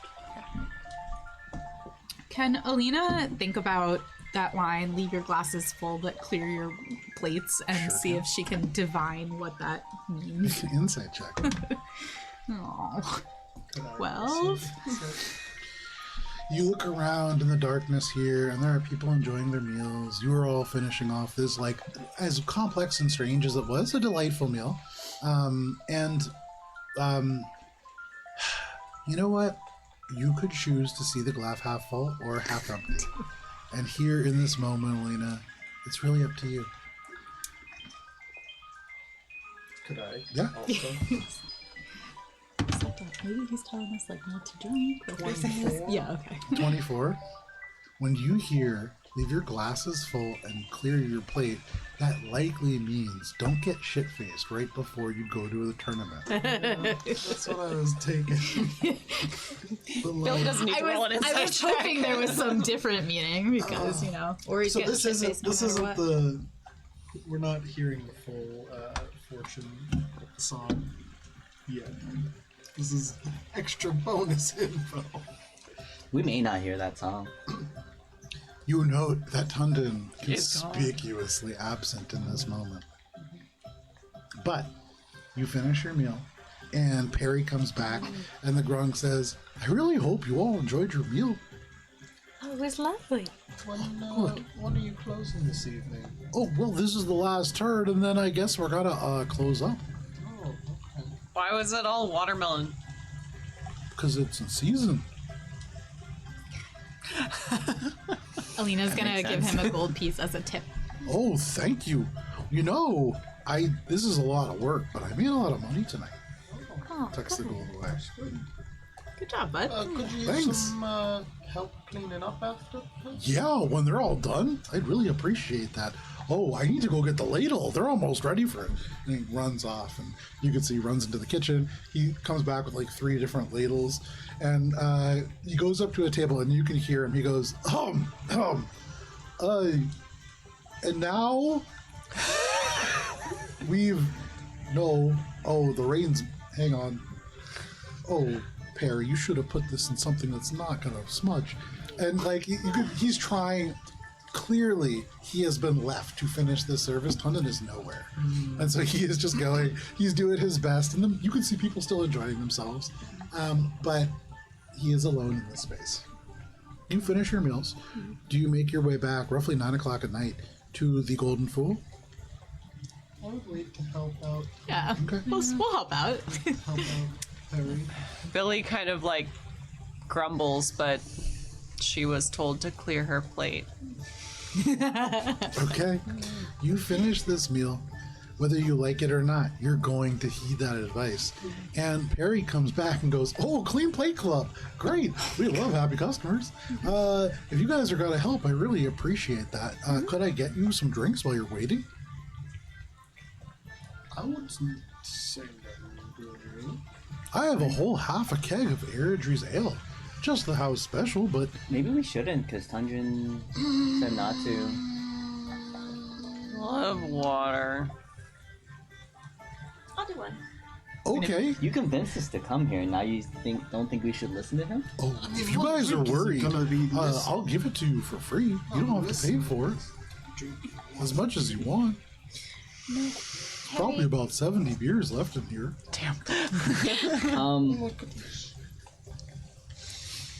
I want to take a look over where all of our plates went Sure. before, and we still have the one plate from dessert, right? Correct. And you said that he placed all the plates that we previously ate. All these white porcelain plates, yeah, like out as part of this ritual. This last dessert plate you can see made of silver, scalloped edges, like a little different. Probably not part of the ritual proper. Okay, so I don't think I need to go and take my plate and put it on the pile of plates. No, but you can if you want. Bust I your do gun. it. You do it. And I mean, I Eric guess comes I'll over just- and he goes, "Oh, thanks. You know, a lot of people think this makes it easier, but I have to rebalance it, kind of. So it's better if you just let me do it. But thank you." And he like rearranges all the plates and everything, and then takes them up and makes That them. was Tundran has said never to clear worked the as a plates. I don't know what that means. wait staff. Billy just like stands up with her plate, looks for the kitchen. You see the kitchen? It's open just around the corner. Billy just goes in and is like, where do I put this? Okay, you go. You can see Perry coming back around the corner. Oh, I'll just take that. Thanks. You know, you don't need to take it all the way over. You just leave them on the table, typically. But I appreciate it. Did I do it? Do you, he jumps. Yes! Do you want a beer? No. Okay. It's free. I feel kind of bad. You guys have been waiting. I'm not supposed to do this, but I could get you one of the special beers for free instead. You just sound so miserable. I feel kind of bad. Do you want to try one of the prototypes? No. I think we're just trying to not be super hungover tomorrow. Oh, I get it. Okay, don't worry. Can No we- free alcohol for you. Well, what about tomorrow after the show? Well, I'm not going to be working. I'm going to go see the show. Okay. Was there anything underneath my plate when I cleared it? You take it away. A table. That's the message. I take the table. It's pretty substantial. Brought into the courtyard for this occasion. It's pretty substantial. Are we in the courtyard? Yeah. We're wet. So, Barry, how can we... You're partially wet, but there are these, like, kind of rosemary bushes that come over top. The wetness that you're getting is from, like, the mist of the rain kind of striking off. We're aromatically wet. Take things down. Speed this up for me. Nods and says, just I really happened? appreciate that. Yeah, how? How? How what? How do we help? Oh, just clear some of the plates, and if you wouldn't mind starting washing some of them, and then also picking up the tables and setting them outside the courtyard. All right, fine. Billy just mends said the not to- broken plates. All right. He says, the Shearwater Thanks. post, or sorry, not the Thanks. Shearwater post, the Thanks. Blue and Barrel people are going to come and pick it up. Really just rentals. All right, well, we'll help clear it off. And, is Tunton coming back, or is he gone for the night? Oh, I think he's gone. Do you know where he'd go? No, He's Is he gone, still staying? Corey. I don't think so. I think he's going home. We should go back and practice. You can try to find him tomorrow. We cleared our plates. I think he lives inside his own head. That's wild. I mean, philosophically, don't we all? Yeah, which is why it's such a weird thing to say. Why? Billy hands like Perry the mended plates. He's Oh, like, "Here, thank you. Takes the plate. time to go. Makes his way away. You make your way out into the rain, then into the Golden Fool. So practice or bed? Maybe like a little more practice. I don't know. Practice. Well, we are about to walk into, presumably... When is the first performance tomorrow? noonish? I think they said noon. Noon, round one. Okay. So maybe like a little more practice and then good night's sleep. Sounds good. Okay. You practice a little bit more, but after having a massive meal, and even though you staved off drinking for the most part, some of you have been drinking throughout the day, not all of you in prime form. And so the practice doesn't yield any additional results. It doesn't hurt. But you do eventually find your way to bed. Is there anything that people want to do before they rest for the evening? And we fast forward to the day of the Battle of the Bards. Yeah. So I think Billy said that you'd have something in your room that would help me with the performance. So I'll go with Billy to her room. Okay. Oh.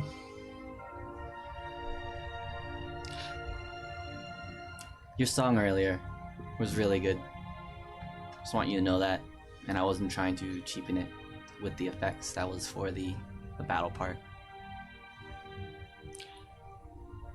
I'm sorry I yelled at you. It's okay. Sometimes I deserve to be yelled at.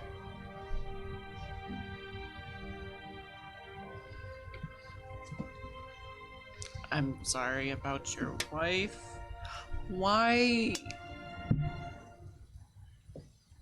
are you not going to the Log immediately and murdering everyone? That would make me feel better.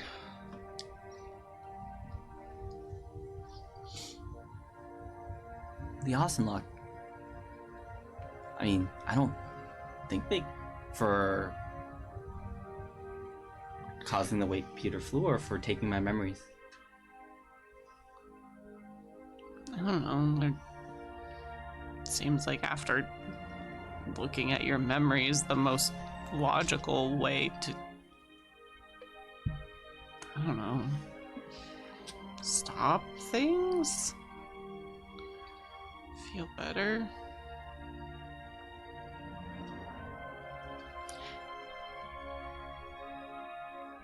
I don't know if going to the Lock and killing him will make me feel better.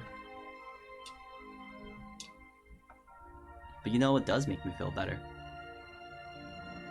Traveling with y'all.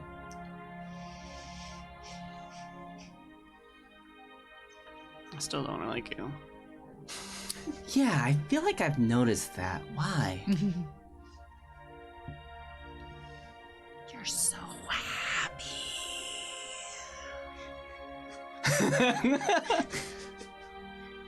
Why is that? You know, Billy, sometimes I do worry about you.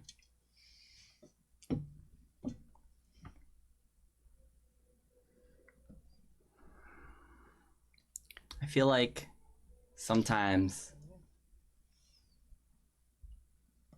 the rest of us want to make the world a little bit brighter.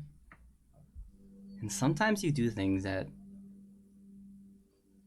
feel like you want the world to be a little bit darker.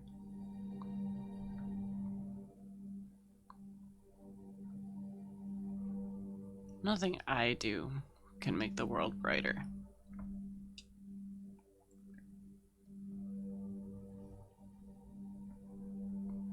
I can just take some of the darkness with me.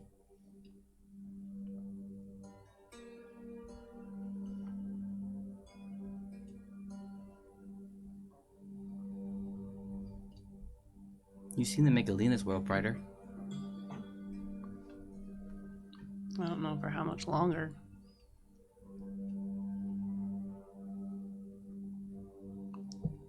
Tundon's extra verse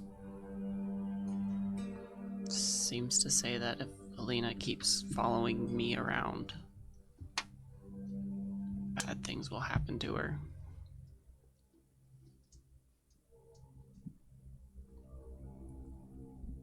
Oh.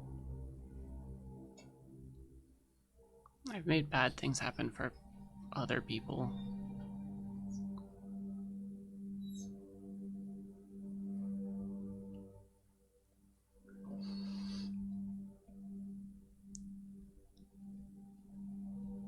How...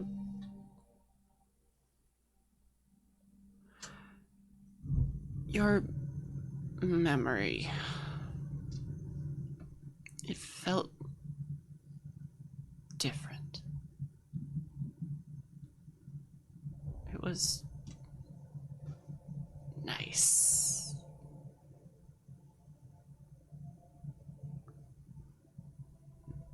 Normal? I don't know. Normal feels wrong. It felt nice. Good.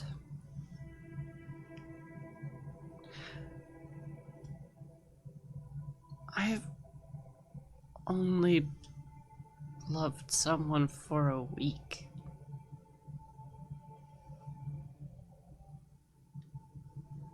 How many years?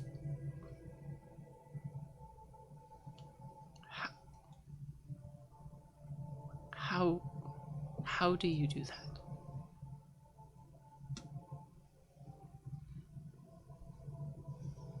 How do I do what? How does it feel nice?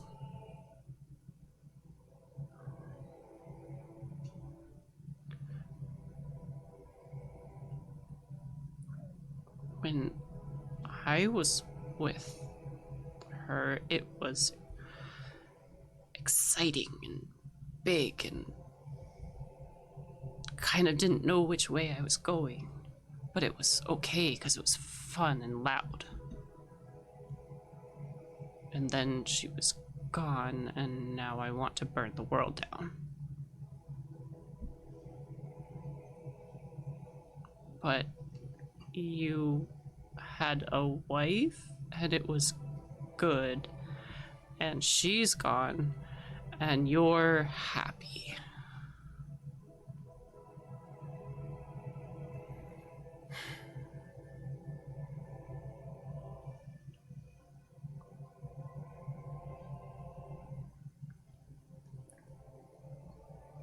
I think I only showed you the happy memory. The rest that Cheshire Help incorporated was the emptiness and sorrow that followed when she passed. But why I don't seek to burn the world down afterwards, it's not what she have wanted. And we all deal with our grief in different ways. But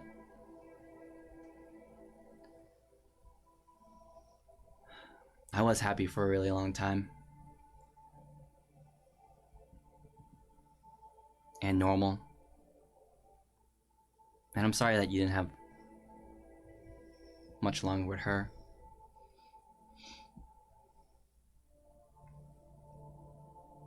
For what it's worth, I don't feel like normal is what's in store for me from here on out.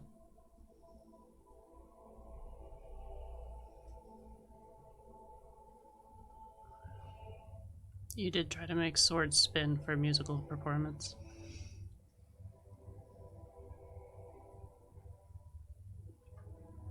That's a terrible idea.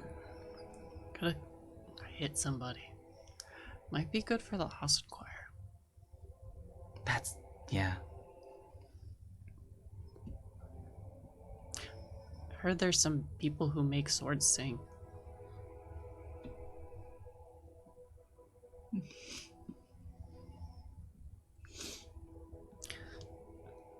I didn't have anything in my room to help you with your performance. Oh. I see.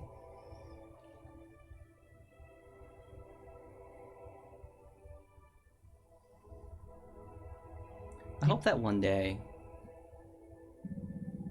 something changes and you do feel like you deserve good things.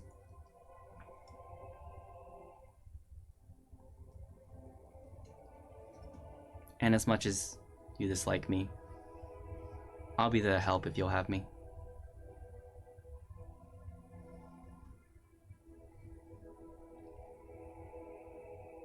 Thank you.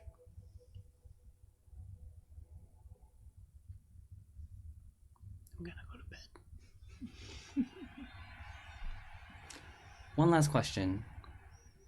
Your song. It makes me think of Mela. What? Do you have a name for the song? Not a good one yet. We'll toss some ideas around.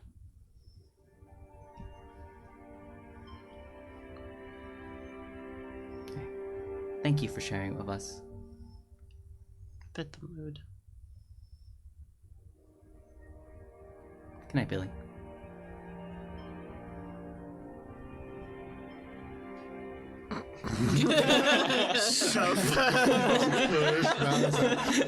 No one makes me feel like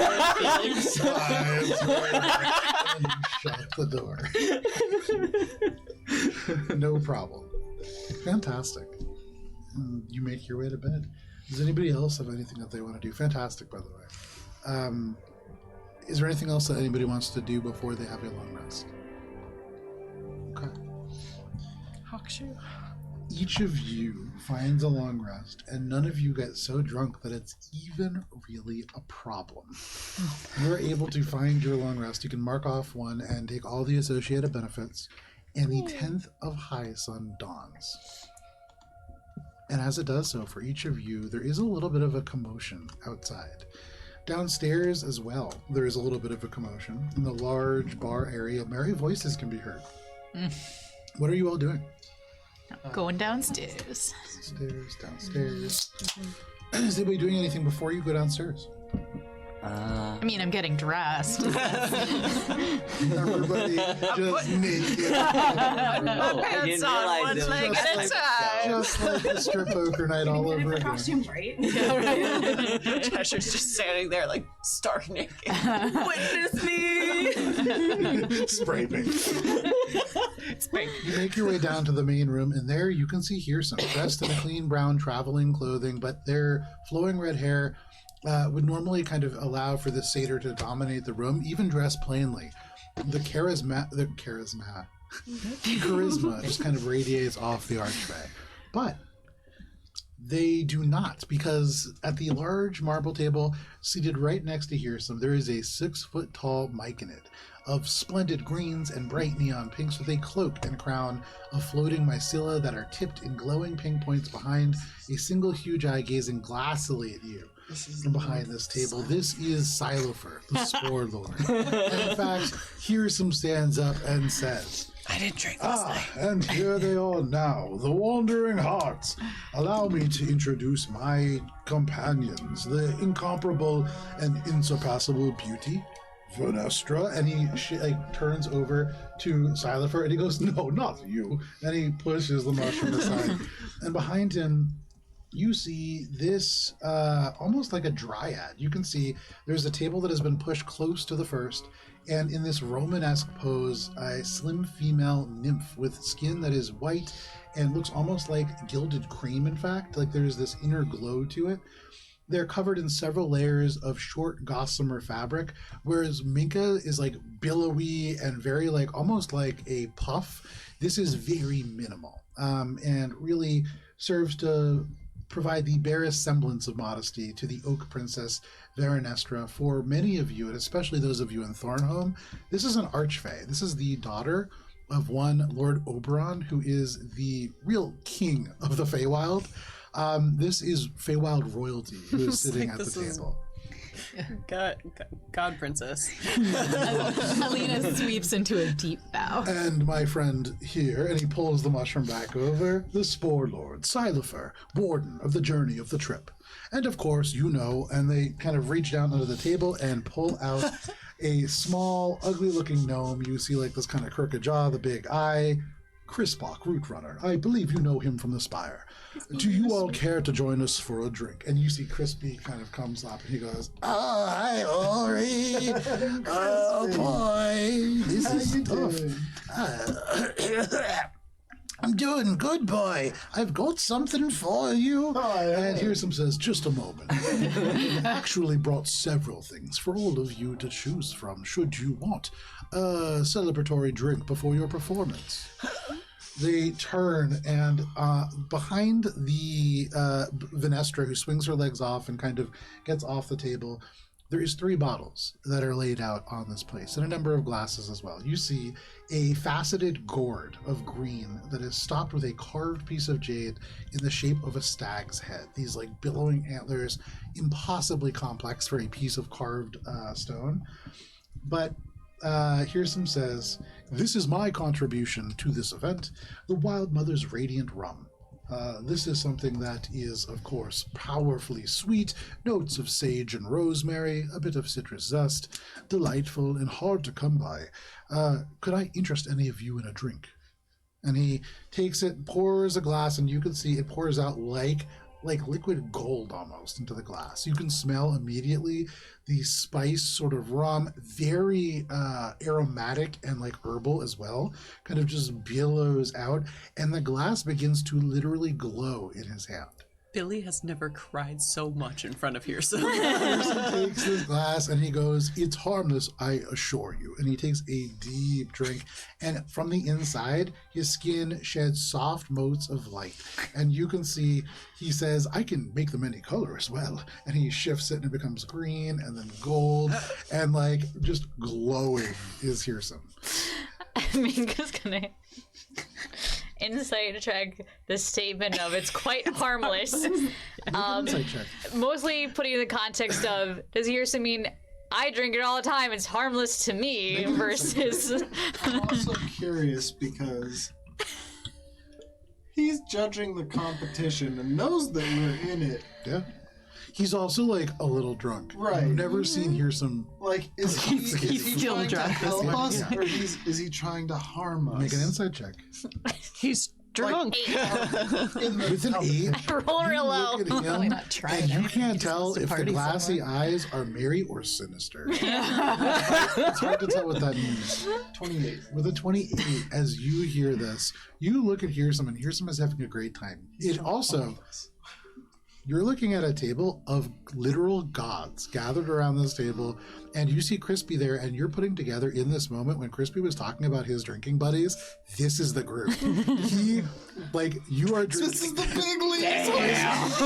Like Crispy tried was to outdrink talking about- Crispy. he tried to drink Crispy, and Crispy drinks with the gods. And Gotta get in on this. yeah, and you can see like, yeah, this. You could if you just step forward. You get the sense that Hearsome's not trying to fuck with you. Hearsome is here with his like drinking friends, one of whom is literal royalty, and so he has vouch for me? obligations here. Huh? Shit, did Crispy vouch for You me? didn't hear any of that communication, but you would get the sense that if something was probably brought for you from this group, Crispy is the one that would have advocated for you. Probably not Hearsome.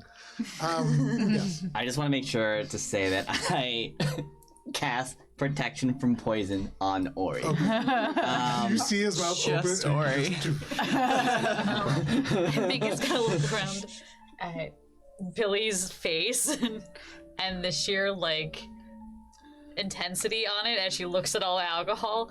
She's gonna cast Bear's Endurance. Bear's endurance. And at this moment, the big mushrooms, like some of their mycelia, just drift up, and they just go, Wait just a minute. I have brought something as well. Allow me to present to you my own brew, Sportunate Son. and the lower mouth opens, and this long tongue just unfurls like a fruit by the foot. Of it, you can see there is just a beat up old wine bottle, stopped with with like a big fang. Oh, those are And the best ones. You can see the inside. The one of the mycelia comes, wraps around the fang, and takes it out. And immediately the air fills with this earthy, loamy, and fiery smell. You can see it begins to evaporate a little bit. He plugs it back up, and he says, Be warned, this will have a marked effect on how you perceive reality. In a good way, I hope. I'm going to put this down. he just drops it on the table. Hears him at this, kind of looks around and goes, oh, well, that's too bad. And then from underneath the table, Crispy goes, Wait! I've got one too. he pulls out this bottle. The glass blown through a fine silver net. You've heard of this. He says, this is called polytrolymetropogenic whiskey. I got it. Oh, it was inside of a hydra. But Inside of a hydra. yeah, on the inside, but we got it. To the outside. Do you want some? My lord, your highness. I'm sorry, she's Crispy. Yes. My lord, what's this? Sporrington. Sporber. And your highness, my lady Veronestra. Would it be better, I wonder, to celebrate together and have a drink following the performances? You can see Hirsum at this says, well, we will not leave any of this fine alcohol behind. It's meant to be imbibed post-haste. Do you say that out loud? The hype me up thing. Yeah. Yeah, Billy like specifically like tagged Cheshire. He was like, hype me up. Best of luck. I say that blessed. Hirsum looks around and he just a says, taste. anything for anyone. Billy goes for goes for Scylla first. Okay, so you reach out. Skin free. So one at a time. Billy, you reach forward for this glass. You take a drink. It tastes dark. Are you having a drink? It tastes strong. There are centers of charcoal and moss that run through before a faint sweetness comes across to cut through that feeling that almost kind of grasps the nose and the throat shut. It's powerful. Can you make a con saving throw, please? Okay, so endurance gives me Advantage on advantage. contract. on contracts. Yeah. All right, I also have Bardic and Bless. While they are about to get drunk, Mika's gonna take the tray of wondrous food and think about like a really carby breakfast Okay. to help absorb and like hearty like foods to try to make it so people can like feel energized. And you're like, potatoes? Oh, no, no, no. Yeah. You do. You put together a beautiful, like, carby breakfast, something that will put it really out. soak up alcohol. There is fat, and there is starch, and there's everything that you would need to really help somebody.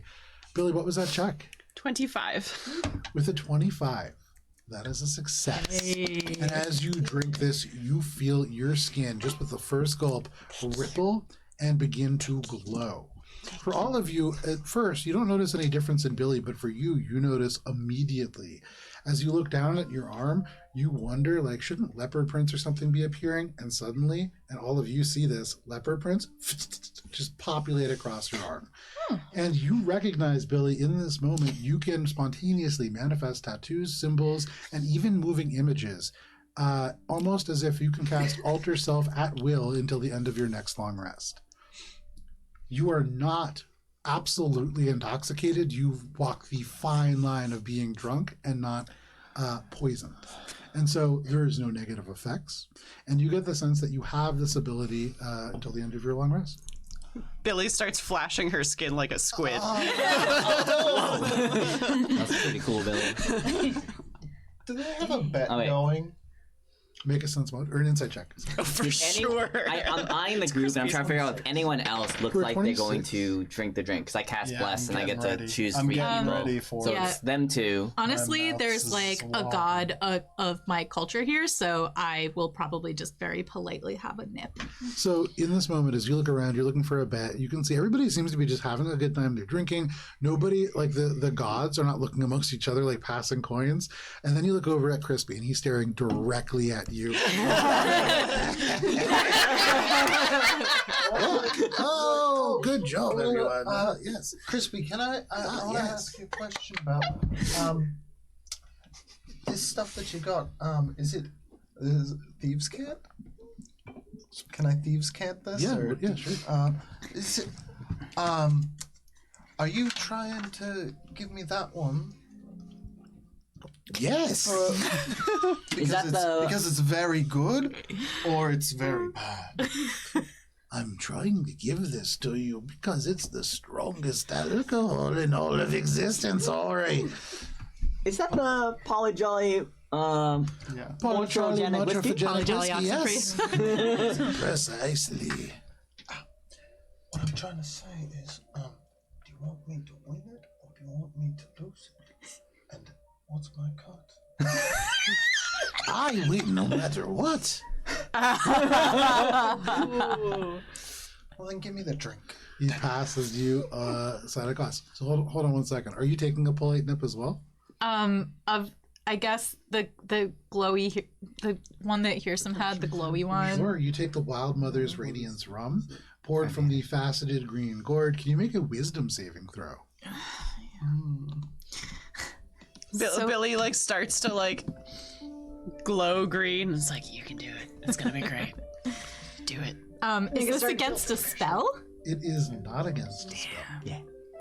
Is that bardic? Tiny bardic? Tiny Bardic. Tiny Bardic. Oh. Oh, I'm sorry. Oh, The tiny- God. no. 12. Beat that hand drum. Plus 3? Plus 3. Yes. 15. 15. Minka, as you watch, you were looking for, like, is this dangerous to him or dangerous to, like, all of us? And you look and you get the sense as Alina drinks it and begins to luminesce brightly from within. Not just luminesce, little sparks of multicolor light emerge. Oh God. Until the end of your next long rest, these sparks will kind of just erupt. And on one occasion before the end of your next long rest, Alina, you imagine as this burns within you, it probably can't stay in there. Oh. I think maybe I'm short circuiting. He doesn't. Well, Don't get too drunk. Every now and then, Alina burps, and it's just like a multicolored prismatic, like somebody just lights a sparkler for a second. Already got one down. We can still like gently like Tiny pass, like, Bardic. croissant over Alina, you are considered intoxicated. You are poisoned as well. What if I don't want to be? Then you're having a bad day. Minka, are you drinking anything? She was tempted by the sparkly one, but she saw Alina drinking beer, like injecting sparkles, and then she's like, "Oh, ooh, maybe not." You pass on the experience. Ori, you take this glass from Crispy, Crispy. are we cheersing, or is it just one? Chris will say, "Oh, don't mind if I do," and he'll pour himself a glass, and he'll cheers, and he'll take a big gulp of this. Go ahead and make a Constitution saving throw. At advantage, blessed, and with insp, bardic insp. And all of a sudden, in front of all of you, you see this, like, kind of ugly-looking rock gnome, boom, instantly the most handsome rock. You can see it's Go like the jaw just Crispy. becomes square, the skin just becomes almost like Photoshop perfect. The hair, which was kind of long and like a little bit greasy before, just falls like silk across his shoulders. He looks like an Abercrombie and Fitch model. I think You I'm can see fucked up. the glasses like still kind of crooked and weird on his face, and so like he still looks a little bit disheveled, but it's really disconcerting. I'm really fucked up. Crispy looks good. +3. Oh my. He looks at you and he just goes, But he does. 21. a 21. By A 21. the skin of his fucking That is a teeth. meets it. As you drink this, suddenly you see, you're like, I think I must be fucked up. And then Ori leans in from the side, and suddenly, boom, Ori looks devastatingly handsome. You can see there's like a rain, cart like goes by outside, and it casts just a little mist through the door, and there's like a rainbow sparkles from the fireplace. And you can see there's just like cheekbones that weren't there before. You can see like very classical beauty. And Ori, your charisma score is considered 21 until the end of your next long rest. In addition, you have advantage on performance checks and saving throws against charm effects until the end of your next long rest. Testing. And Crispy turns to you and says, looking pretty good, Ori. You as well. And he turns, and you can see here some Silent and Vernestra are all kind of like a little bit like thrown off by this. Like all the laughter is kind of died down. They're still smiling, but there's some confusion. I'm sorry, everyone. That I was think a I'm really delicious drunk. drink. Thank you I don't for know how I sharing it, feel Crispy. about this. One of my favorites, of course, Ori. And then here's some kind of turns and just goes, well, yes, enough of that. Valis, how about you? Is it like only a certain amount less of each thing, or is it just I can take whatever I want? Valis, are you saying you would combine all three?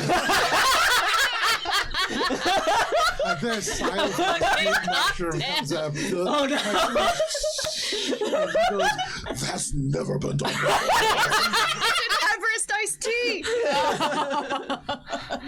You would be a legend. And at this gorgeous nymph steps forwards, and lightly bends down, and she puts a hand on your cheek and she says, you would be my hero. There hasn't ever been a man as brave and noble as you who would step forth and drink all three. I think he's gonna make like a really intense mouth and be like, do it. I always wanted to be a hero. I cast protection from poison on myself. Like in this moment, all this peer pressure, you also have the flashback to this memory that you just got, and you remember Bella saying, be the light. So others all of these drinks like radiating light, you're like, I can be that. So which are you going for, Bella? I'll start with the radiant rum. Okay, go ahead and make a wisdom Start saving. with? All Are you right. just gonna I pour thought they all were gonna into mix one all three of glass? them. I think it's like you take one at a time, right? I was so like in my brand, not that you would ever know this. I was imagining you hold it like this, and then you water it because I've done that before. I was thinking Long Island iced tea. Or like, Well, D20. is it just like a flight where you just have 3 little straw glasses and go whack, whack, whack, Yeah, and wait? that seems to be the mode. Yeah. And you wait to see how whack, much whack, you huh? escape. That's a callback. All right. First one is a natural 20. Oh my god! Natural 20 balance. As you drink this rum, you begin to luminous faintly from within. You shed a soft mode of light, and you realize by concentrating, you can change the color and nature of that light. Just like, not just like Billy, you now have advantage on one performance check of your choosing until the end of your next long rest. Huh. And this other glass is put in front of you. Rich, earthy, lonely, and this individual says, You can now go on a trip. Go. and all the mycelia just brush over you. I'm also, since this is Kika, fucking the shitty D4 one. Guidance. Was this? D4 one. It's gotta be resistance if it's. I look around at the party. Right. Resistance is saves. Right, Guidance never is mind. checks. No worries. I look So you around guys at guidance, but it the. I doesn't lock help. eyes with the party to see if anyone's just like, don't do it. Well, Alina is like. There's just like this good with face right now. Behind Alina, you see Rez is like, you see sheer panic coming in Gilly's just in awe. Join us, Valus. Alina looks like she's probably gonna vomit on your shoes. Okay. All right. I drank the next one, which is. Let's see. Was that the trip? So afraid. 20. that is a meets a beat.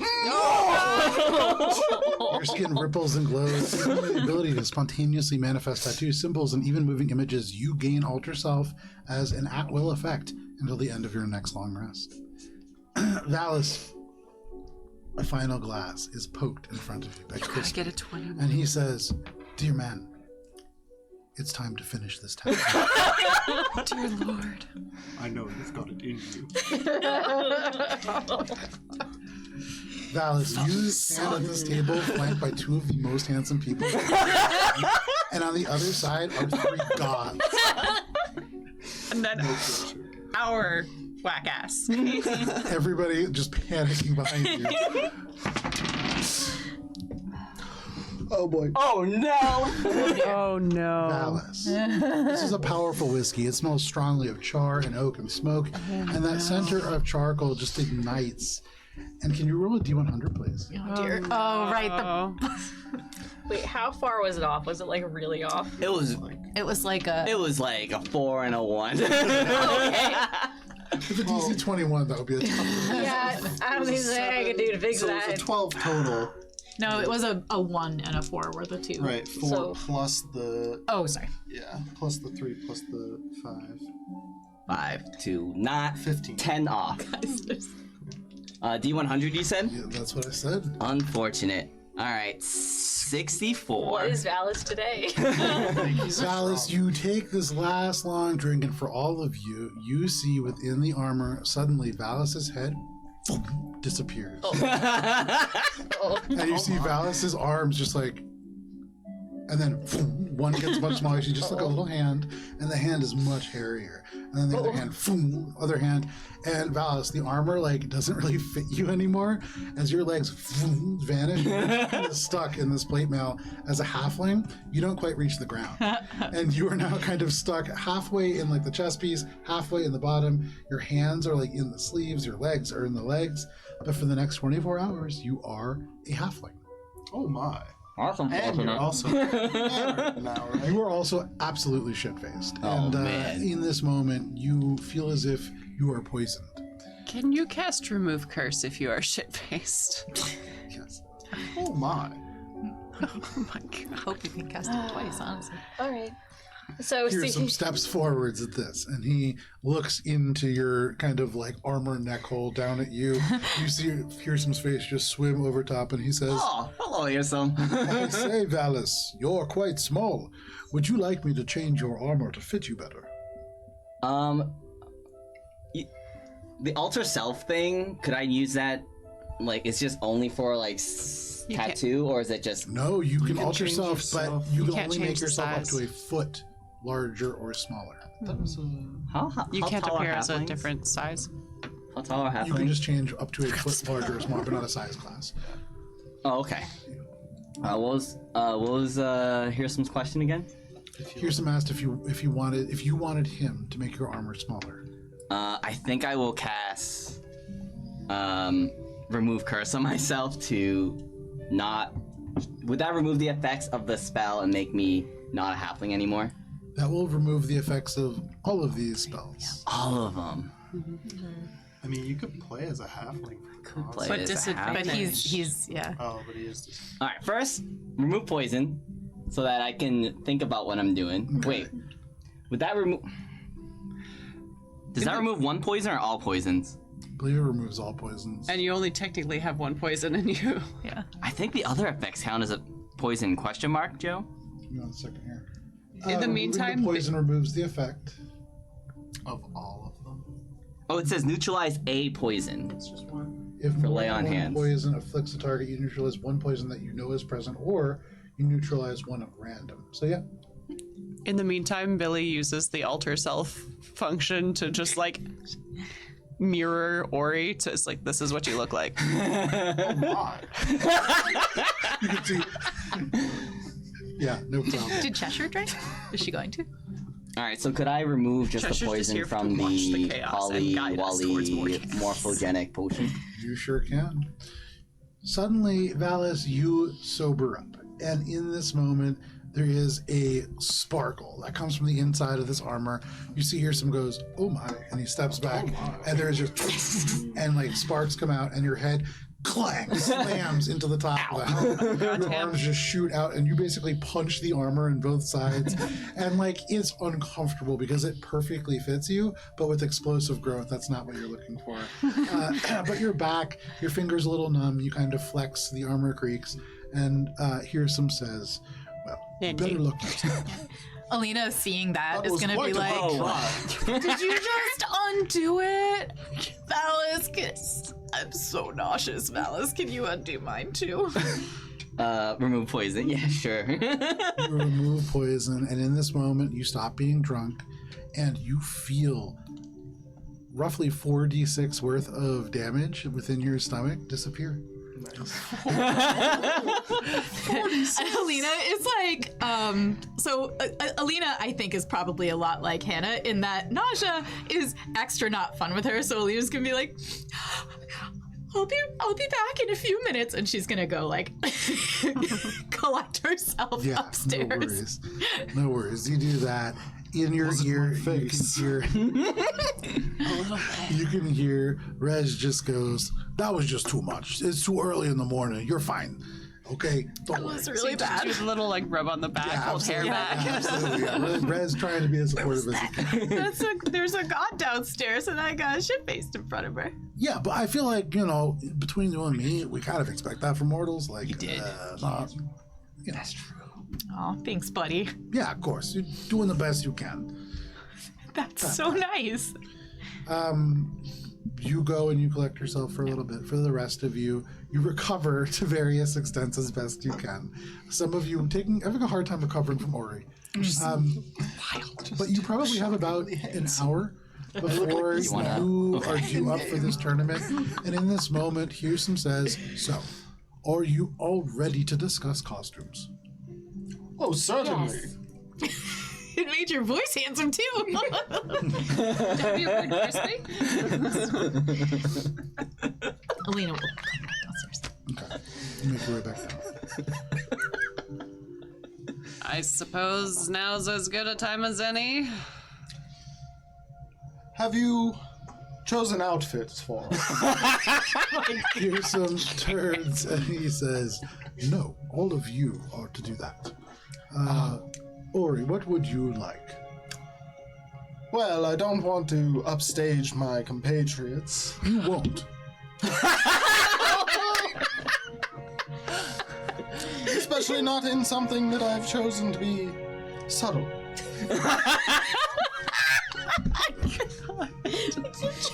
I fucking can't. This is like peak in his prime, like Hugh Grant. I really just want to blend you. And then turns and hits like the blue magnum from Zoolander, like, and you can you see there's people like looking inside the window now, the wise fool, and people like swoon from the window. But yeah, no worries.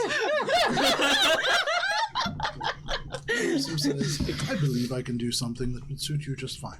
Wonderful. For you, Ori, they just wiggle their fingers over top, and the regular sort of clothes that you wear shift and change, with the exception of your scarf, which you are able to incorporate in other ways.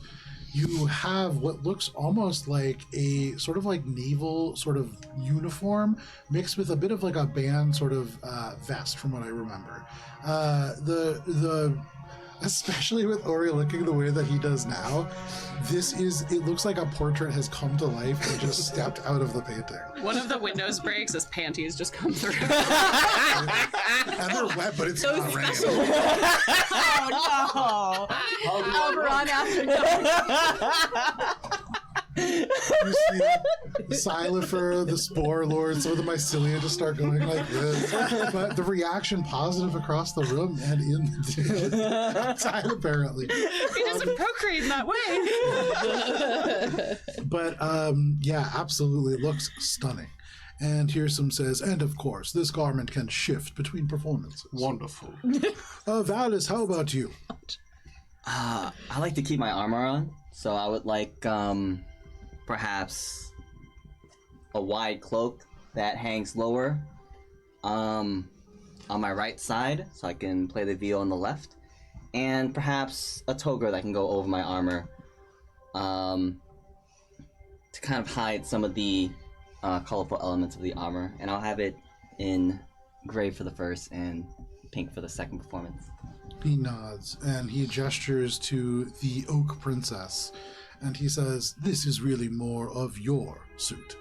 And she goes and like over your shoulders kind of wraps her arms around, pinches, and then pulls, and it's like starlight just manifests around you and becomes this toga and becomes this cloak. And exactly as you imagine it, you can see this like beautiful, noble garment, and then as nice as it was before, it is like a layer of embellishments is just draped across that. There are like these little fine kind of fastenings, there are panels added into it, and so every sort of inch of it has like little details that can shift and change between these two sort of performances. And exactly as you imagine it, you have this outfit. Cheshire, what are you doing? I'm already a performer, but, class it up. Make it fit the mood. Okay. You can see here's some nods, and he says, exactly as you are now, but more. And they gesture, and it is like the kind of billowy garments that Cheshire usually gets. They grow, and at first they threaten to almost envelop Cheshire, but they kind of elongate and they sleeken out. The sleeves like drop off and are added to this almost like gown, and very much like you can see this sort of like almost like gossamer, sort of like elegant, not quite. This would be very elegant for like a fairy birthday party almost, in terms of like there's a lot of whimsy still to this outfit, but exactly as you imagine, you have this, and you know that you can shift it as well. For you, Billy, what are you wearing? And before you even like start, Hearsome says, and no, Xylophor is available as well. And he says, Hi. Hi. Perhaps a more natural look for you. Did Hearsome talk to you at all?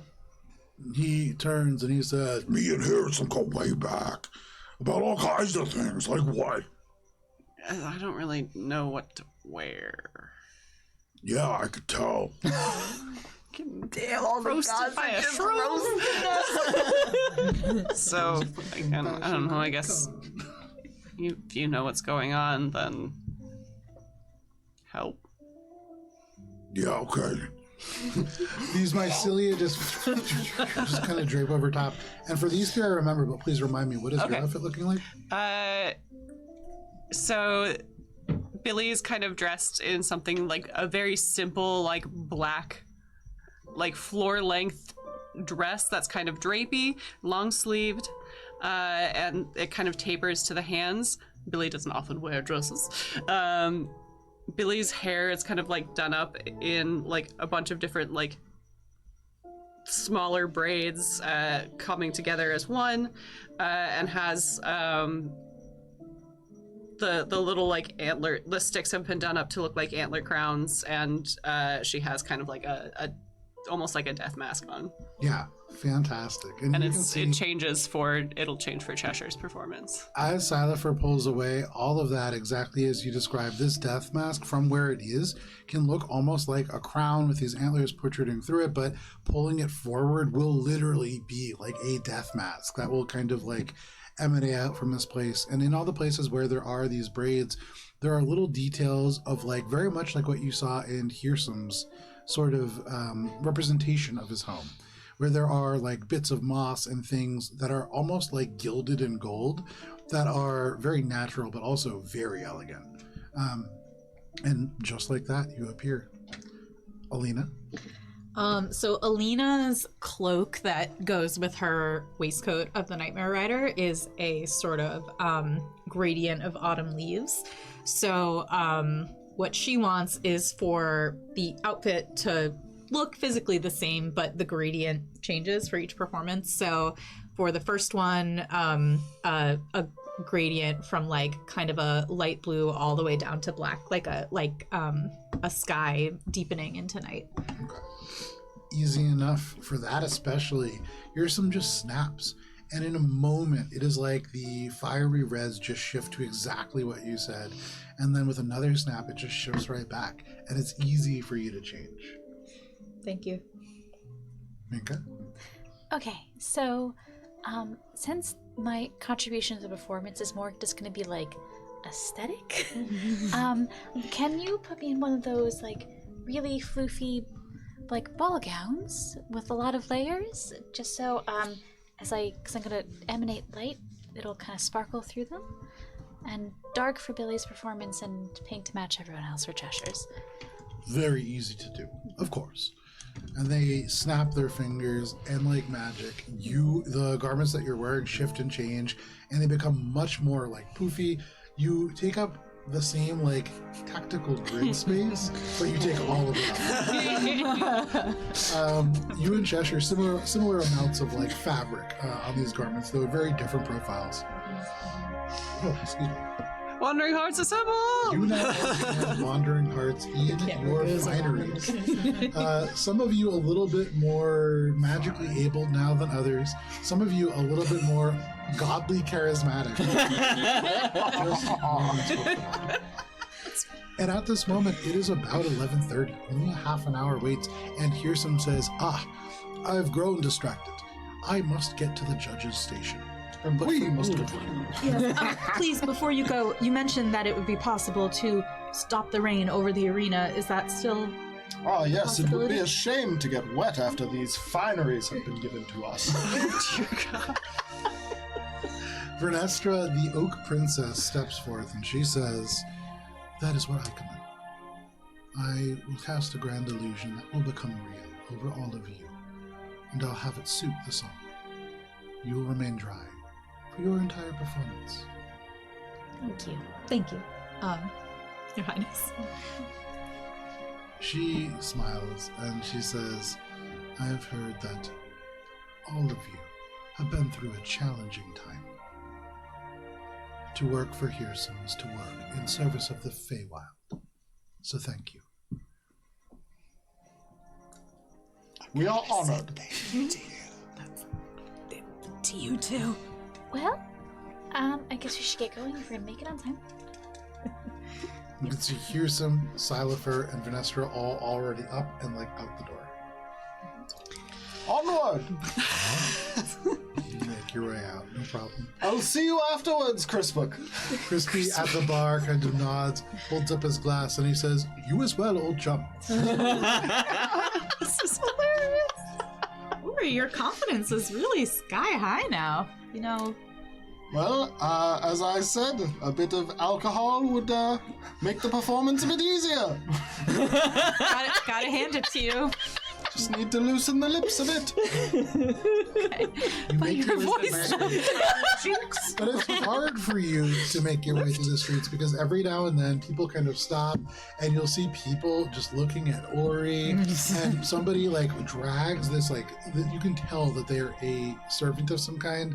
They're wearing like really nice clothes. They're dragging a bunch of bags around, but they pull them over to you or they grab you by the sleeve and they say, quick, Peter, paint us now. And he just holds right there, and she says, Nice to meet not a fan. right now. Oh, You're very pretty. Right now, go. Where?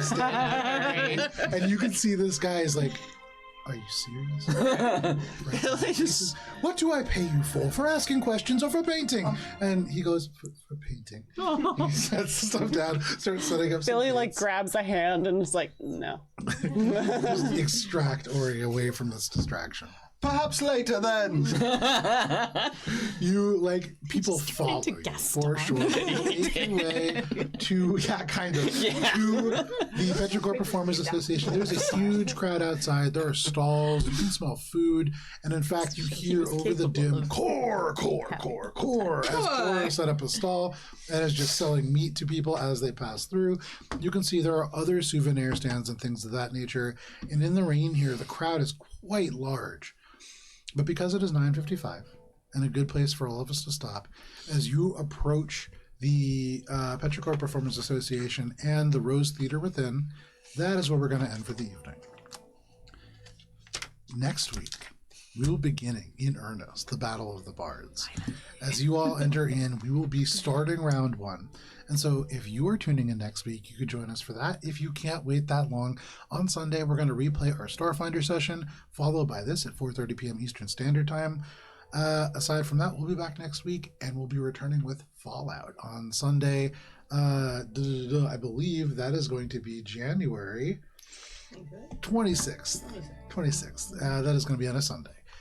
Right at noon, right here on Twitch. But please stay safe. It is wild out there. We'll see you next week. Goodbye. Bye.